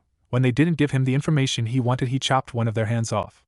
After he got the information, he killed them without a hint of remorse or hesitation and took their bodies for their bounty. Of course, this would be started procedure. That or take them to the TI department. However, this is a genin we're talking about. Not even most chunin know about the bingo book and bounties. Finished Kakashi. The Hokage nodded. "Very well. Thank you for this information, Kakashi. You're dismissed." "Hi, Hokage-sama," he said as he left. The aged Hokage stood up and looked out his window. "Wonder what goes on in your head, Naruto, my boy. I'm sorry that I wasn't able to protect him while he was younger, Kushina, Minato. However, I'm sure you'll be proud to see how strong he's become," thought the Hokage. When Naruto arrived to his house with Haku and got settled in, Naruto then took out a scroll and Haku grew curious. "What is that?" asked Haku. "My father's inheritance," he said as he bit his thumb and smeared his blood on it. The scroll opened up and on it there was a words. Naruto began. It read, "Dear Naruto, if you're reading this, then I must have died protecting Konoha from the Kyuubi. She was released by a masked man. I fought him and defeated him, however he is still out there. Forgive me for having you deal with the burden that is being Jinchuriki. I know the Kyuubi isn't evil, she must have been controlled. I sealed her within you because I trust she will train you into becoming a powerful shinobi like she did with your mother. I trust you will be able to control her power. Your mother wasn't able to fully control, but I trust you will and put an end to the masked man responsible to thousands of deaths. I hope you don't come to hate me for having you deal with the burden that comes with being a Jinchuriki. I hope the people see you as a hero and not as a demon. Forgive me if it's the latter. I don't have much time, but underneath this I left instructions for my 2 prized jutsus, the Hiroshin and Rinnegan. The seal is opened with your blood as well. I hope you put them to good use. I love you, and so does your mother. I apologize I wasn't there throughout your childhood. Take care, from your 2-san. Naruto felt a few tears coming but wiped them away. He bit his thumb again because his other wound already healed and smeared it in the section, and out popped out 10 tri-pronged kunai and 2 scrolls. Seems like your guess was right. He did leave you his 2 jutsu, said Kurumi in his head. Yeah, but it seems 2-san fought the masked man. Who is this masked man? Asked Miyako telepathically. Kurumi-chan explained everything to Miyako. I'm going to cut the link. Okay master, said Kurumi with a giggle. Haku, who was on his side watching everything with a smile, went wide-eyed at the kunai. She knew what those kunai were, and who they belonged to. You must be an idiot to not know it. She connected 2 and 2 and came to a realization. Why your fat father is the Yondaime Hokage, she said, slightly shocked. The boy standing in front of her is the son of one of the most legendary and feared shinobi. Naruto smiled at her. Yeah, I guess I have to do more training than what I originally thought, he said as he opened one of the scrolls and read it. It was the Rinnegan. The instructions came in stages. First stage was chakra control. You have to make your chakra spin. The second stage was power. You had to condense your chakra to make it stronger to have a stronger spin.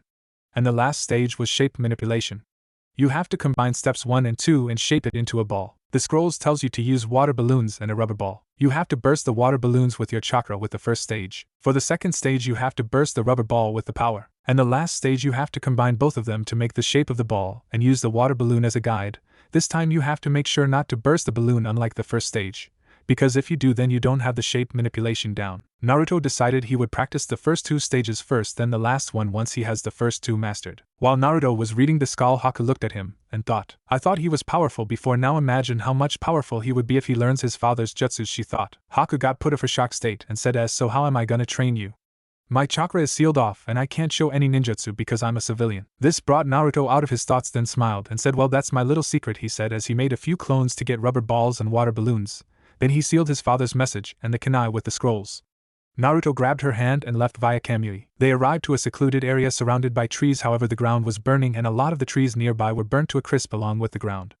Miyako, who was on sleeping Naruto's shoulders, awoke and got off, then started stretching. She was excited to her master train. Haku noticed that there were already quite a bit of Naruto clones, their various things. Some were doing jutsus, some were playing shogi, some were sparring, some were fighting against each other using their swords, and some were drawing. She looked a bit closer, then realized that they were practicing their calligraphy. She was confused as to why he was practicing calligraphy, but then remembered back to when he applied her seals. She then deduced he was a seal master, and seal masters have to have perfect calligraphy. But that didn't explain why he had all these clones doing all this stuff. Isn't this just a big waste of chakra? Naruto-kun, why are all these clones doing this?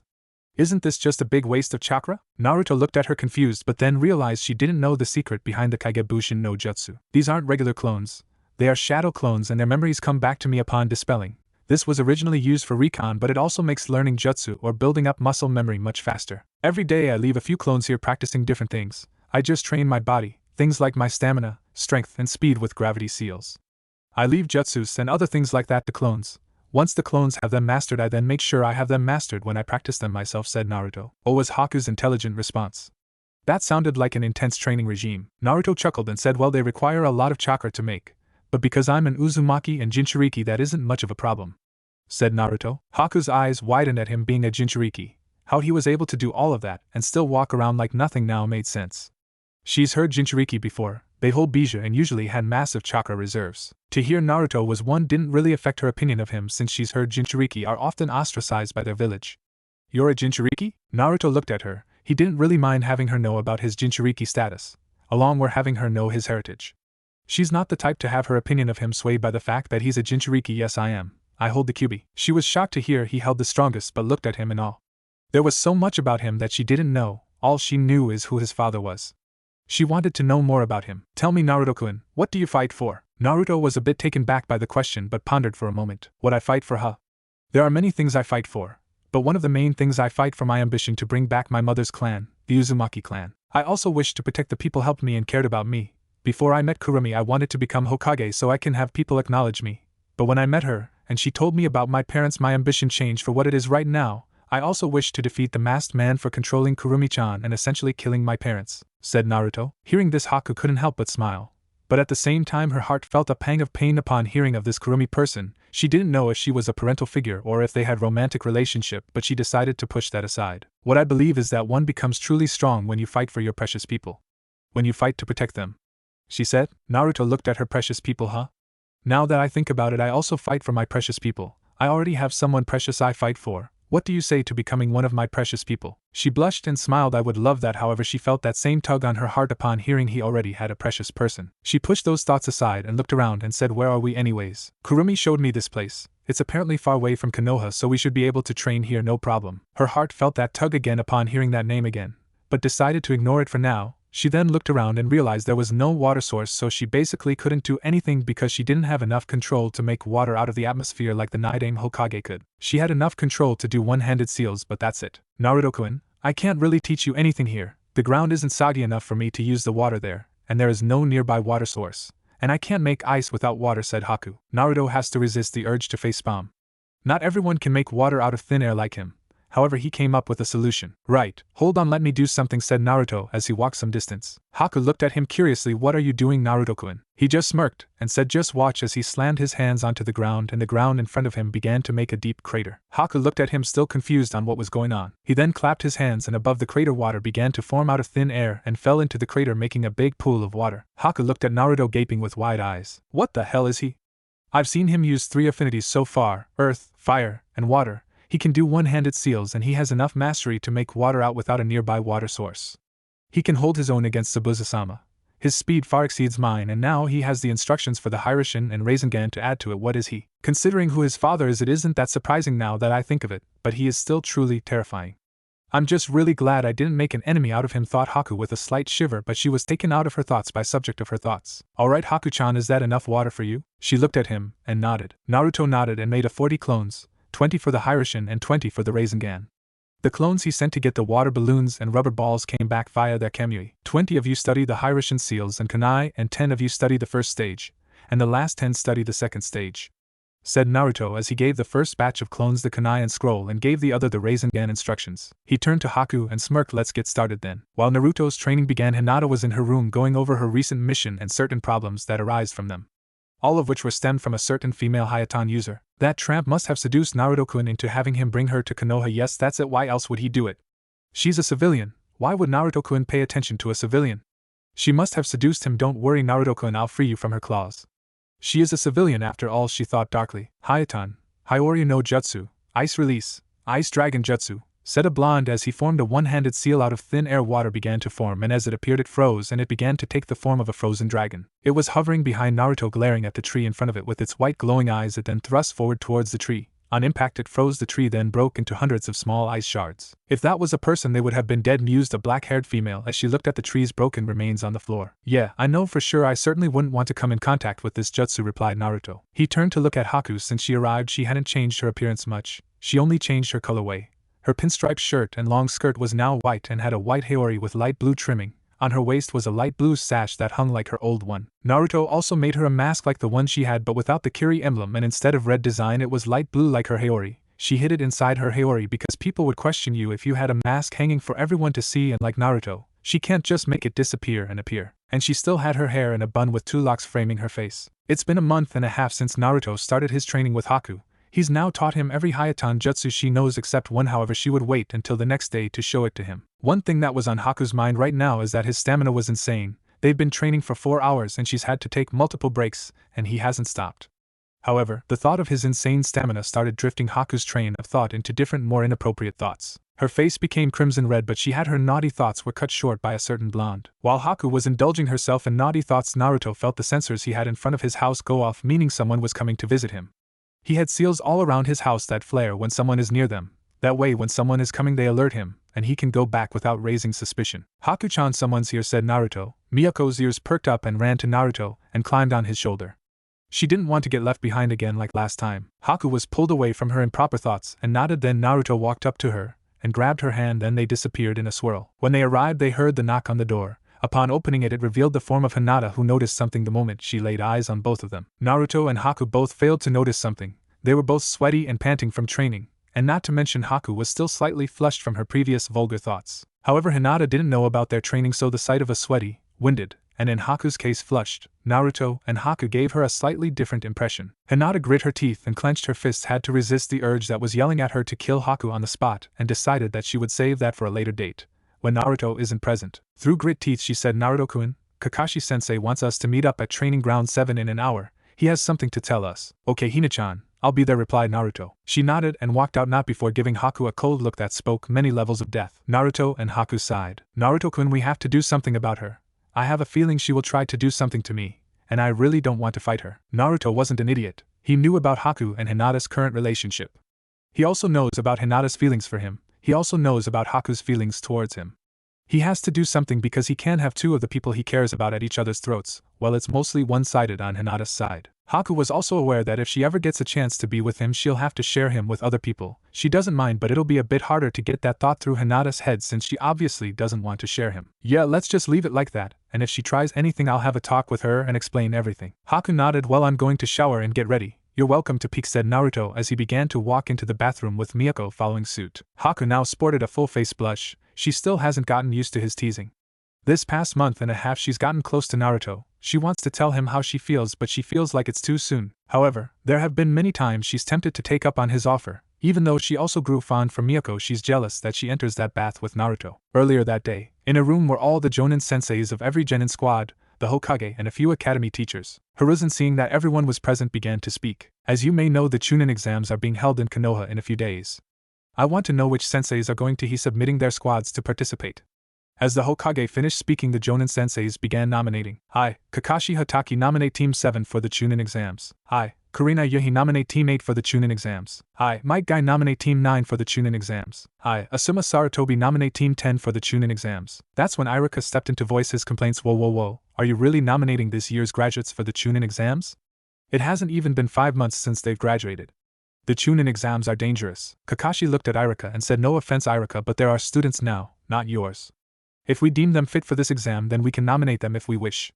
Also, let me remind you that my squad took on and defeated B-rank Nin the Demon Brothers from Kiri and forced A-rank Nin Zabuza Momoichi to flee." "Yeah, but they had you," Kakashi retorted, Kurenai still in denial that a genin that graduated as dead last can do all that. "That is true, but if I'm going to be honest, Naruto is the one that did all the work and defeated the Demon Brothers, and when I was fighting Zabuza and got caught by his jutsu, it was Naruto that forced him into releasing it, and then engaged him in a kenjutsu battle, one of the 7 swordsmen in a kenjutsu battle, and managed to make him flee. Naruto has also shown great leadership skills, and in both situations he showed great maturity, and took control of the situation like any good Chunin, no, like any good Jonin would. So I'm definitely sure my team is ready to take this exam. With Naruto leading them, there is no doubt they'll make it through," said Kakashi. Although she was in denial, Kurenai's interest in the boy grew. She's heard both Kakashi and Asuma praise and speak highly of the boy. She'll visit him and find out for herself what all the fuss is about. Anyways, the Hokage agreed with Kakashi. This would be a great opportunity to see how strong Naruto truly is, and we'll see how he fares against others. The Hokage called the meeting off, and the Jonin senseis went off to tell their squads about the exam. When Naruto arrived with Miyako on his shoulder to training ground, Naruto was shocked to see Kakashi was on time. Naruto pointed the accusing finger at Kakashi and dramatically said, with Miyako yipping and looking as shocked as Naruto, why you're on time." The squad's sweat dropped. "Is this really the strongest person in their squad?" Kakashi, I smiled. "Yes, I am. This is an important matter." Naruto and Miyako regained their composure. "Well, what is it, Kakashi-sensei?" asked Naruto, although he already knew what this was about. "I've nominated my cute little genin for the Chunin exam," said Kakashi with another eye smile as he handed them their registration papers. "Gee, Kakashi-sensei, when you say it like that you make it sound a bit creepy," said Naruto as he got his registration paper. Kakashi got a depressed aura around and was muttering something about disrespect students. "Well, it's up to you if you want to take this test. If you do, then go to the academy in 3 days at 12, said Kakashi before he spoke up again. "Well, ja-any," said Kakashi as he disappeared in a poof of smoke. Naruto looked at his squad. "So I assume you guys are taking this." Hinata nodded and Sasuke snorted and said, "Of course I will. So do you guys want to get ramen?" They both nodded and they walked towards a certain booth that served the food of the gods. Team 7 has been getting along quite nicely. Hinata decided to grow out her hair and it now currently reached her shoulders. Instead of the tan jacket she used to wear, it was now a black short-sleeved jacket with lavender trimming. It hugged her frame and showed off her growing assets more. She had a lavender belt-like thing on her stomach. On her one arm she had medical tape much like her cousin Niji, and wore fingerless gloves. On the other arm she had her headband tied to her bicep. She has back shorts that stopped on her mid-thigh and long black shinobi sandals that stopped just below her knees. She had black stockings visible on one thigh, but on the other it was covered by white medical tape. On her waist was a black holster like Naruto's, which Naruto also added the storage seal. Besides the holster was her mask. Her sword and sheath were on the other side of her waist. Sasuke had a black high-collared shirt with the Uchiha symbol on the back. He had black shorts and black shinobi sandals. He had his legs bandaged. He had both of his hands wrapped in bandages that stopped at his forearm. He had fingerless gloves on. He had his mask hung on his waist, and besides the mask was his holster that was identical to Naruto's and Hinata's with the same seals. On the other side of his waist he had his sword and sheath hung on it. Naruto's appearance didn't change aside from the fact that, like his teammates, he had his sword on his waist along with his mask. Sasuke's superiority complex has been knocked down by Naruto. He now sees him as a rival, someone that will help him get stronger, someone to compare himself with. Naruto has also been helping him get stronger. Sasuke always believed he is a lone avenger and didn't need anyone, that they would just hold him back. Oh, how wrong he was. Actually, it's thanks to Naruto that Sasuke is as strong as he is now. He's taught him some jutsu and even helped him awaken his Sharingan. He now has it at Tutomo. Naruto also put gravity seals on both him and Hinata, and their speed is greatly improved. Much to their disappointment, they aren't nearly as fast as Naruto, but compared to their other previous classmates, they'll certainly leave them in the dust. Hinata has also been learning a lot with Naruto. She's been practicing striking her targets tenketsu faster. She was now proud to say that she was nearly as good as her cousin Neji at their family's Jiken style. Their teamwork is practically flawless, much to Kakashi's happiness. With all three of them, they don't even need to communicate to figure out what the other is planning. Spending so much time training together has made a greater understanding on each other's fighting styles. They even can work in sync with Miyako. Currently, Naruto has been trying to get them into Kenjutsu. Hinata and Sasuke have never really put much thought about ever learning Kenjutsu, but after seeing Naruto go at it with Zabuza, their interest grew. There is also the fact that Naruto told them it's best if a shinobi is well-rounded. They agreed and have been training. They're not as good as Naruto, but they're definitely Chunin material. The Chunin exams won't know what hit them. Team 7 was currently nearing the ramen stand when they heard some ruckus. Naruto looked at them, and they decided to see what the fuss was about. Both Hinata and Sasuke put on their masks, and along with Miyako they took to the trees to scout the situation, while Naruto walked up to them. The masks were Naruto's idea. He said it would be a team thing since he had one. Sasuke's mask was all white with eye holes so he can show off his Sharingan. There was a red outline around the holes and a red stake going down from the eye holes. Think Jiraiya's red marks. Hinata's was white with black slit eye markings similar to those the Kiryu and Byu had. It had lavender lines around where the eyes are that resemble the veins that pop out when the Byakugan activates. When they arrived to the scene, they saw 5 people. 3 of them they recognized. They were Konohamaru and his 2 other friends, but the other 2 they didn't. One was obviously female and had her hair tied up on 4 ponytails, and she had a giant fan on her back. The other one had a full-body kitty suit with makeup. Hinata and Sasuke stayed in the trees, and if the situation escalated they would make their presence known. Naruto also taught them how to hide their chakra and the shunshin. Just let him go, Kankuro, said the female. No, Temari. I need to teach this little punk a lesson, said the newly identified Kankuro. Stop, let's go. What if Gaara comes, said the newly identified Temari. This is when Naruto decided to show up. So what are you guys doing assaulting the Hokage's grandson? I'm sure it isn't in Suna's best interest to start a war because the Kazekage's kids hurt the Hokage's grandson, said Naruto as he walked up to them with his mask on. Who are you? Kankuro asked the masked blonde. Naruto took off his mask and hung it in his waist and looked at them. However, this action caused a small blush to appear on Temari's face due to the blonde's appearance. My name isn't important, but just drop the kid. Temari was now interested. She decided to test the hunk and see if he was all bark. Well, handsome. Why don't you do something, she said as she reached for her fan but was unable to finish due to something cold and sharp made contact with her neck. Not enough to draw blood through. Now Temari-chan.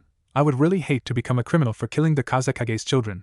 So let's not do anything reckless and leave the kid alone, said Naruto from behind her, but made sure that Kankuro also heard the threat. Temari just nodded, staring at spot where blonde was, and she felt the blade retreat. He appeared there again. Kankuro dropped Konohamaru, and he ran to him. Thank you, Naruto and Aizen, said Konohamaru as his friends went to him. Alright, now go and try to keep out of trouble, said Naruto as he ruffled his hair. They nodded and ran off. Naruto looked at the 2 people in front of him. So I assume you 2 are here for the Chunin exams. They both nodded. Hina-chan, Sasuke, Miyako, you can come down. As soon as he said that, 2 masked figures appeared next to Naruto, and a small black fox appeared on his shoulder. They took off their masks and looked at them. Then Naruto said something. Tell your teammate to come down. As he said that, a red-haired boy with dark circles around his eyes appeared in a swirl of sand. Temari. Kankuro. I saw everything. You're an embarrassment, Suna. But Gaara, the kid ran in. Shut up or I'll kill you, interrupted the newly identified Gaara with bloodlust on his voice. Hi, replied a shaken Kankuro. Narukoi. I sense my sister inside him, the one-tailed raccoon, Shikaku. She's a bit crazy and tends to drive her Jinchuriki insane. They usually call her mother, and she deprived them from sleep. Hence the circles around his eyes, said Kurumi. Right. Naruto looked at Gaara and said, tell Shikaku-chan Kurumi-chan says hi. Gaara's eyes widened. How do you know of Mother Uzumaki? I'm similar to you, Gaara, said Naruto. I see, your will help my existence. Mother your blood Uzumaki. I'm sure Kurumi-chan wouldn't appreciate that. 1 can't compare to 9 after all, said Naruto with a smirk. Gaara gripped his head in pain due to Shikaka yelling in rage because of being called weak for having one tail. While Hinata and Sasuke were confused on what he meant by all that, Kankuro and Temari knew exactly what he meant, and were weary of Naruto now. If he can control 9, then this little plan of theirs would end badly. Sasuke, Hina, let's go. This little detour has made me more hungry, said Naruto as he turned around and walked away with Hinata and Sasuke following suit. So that's what the competition is going to look like, huh? Said Sasuke. Yeah. But nothing we can't handle, said Naruto with a smirk as they arrived at the Ichiraku ramen booth. It was now the day for the exam. Team 7 arrived to the academy and saw a large group distracting people. Naruto then saw the sign and noticed that it was a genjutsu, and Sasuke was about to say something about it but was stopped by Naruto. Sasuke, it's to weed out the weaker ones, let's go. Sasuke nodded and then began to walk up the stairs when they were greeted by Kakashi. I knew you 3 would come. Cue Miyako growling. I mean you 4, I came to wish you luck, you better win. I have a lot of money on the line, said Kakashi with an eye smile. The squad just sweat dropped. Okay, whatever Kakashi-sensei, but you have to treat us to ramen with that money, said Naruto as Hinata and Sasuke nodded. Apparently they both have grew fond of the food. Okay, Ja-eni, said Kakashi as he disappeared in a poof of smoke. Why does he always do that, said Hinata as they began walking. They noticed someone coming towards them. Hi, are you Sakura? Asked the boy. Team 7 with the inclusion of Miyako shook their heads furiously. God no, they forgot about the monstrosity known as Sakura. They haven't seen any of the other rookies since they graduated the academy. While Miyako was lucky enough to haven't met her, she's heard horror stories of her. Are you Naruto Uzumaki? Asked the boy as he looked at Naruto. Yes, why? Please fight me. Naruto looked at him with a tilt of his head. No. Why not? I want to see how bright your flames of youth burn, said the boy excitedly with a high five. Naruto's sweat dropped at his attitude. Lee, let's go. I thought you said to not bring attention to ourselves. Oh hi Naruto, said a girl with 2 buns on her head. She came with another person who Naruto eventually recognized as Niji, Hinata's cousin. Naruto knew Tenten because her family's weapon shop is the only one that wouldn't try to scam him, and he grew quite fond of her. Oh hey Tenten, so you're taking the exams too? Hinata narrowed her eyes at her. Another one? Why does Naruto-sama have to be so popular? Her thoughts were cut off when noticed someone else with her.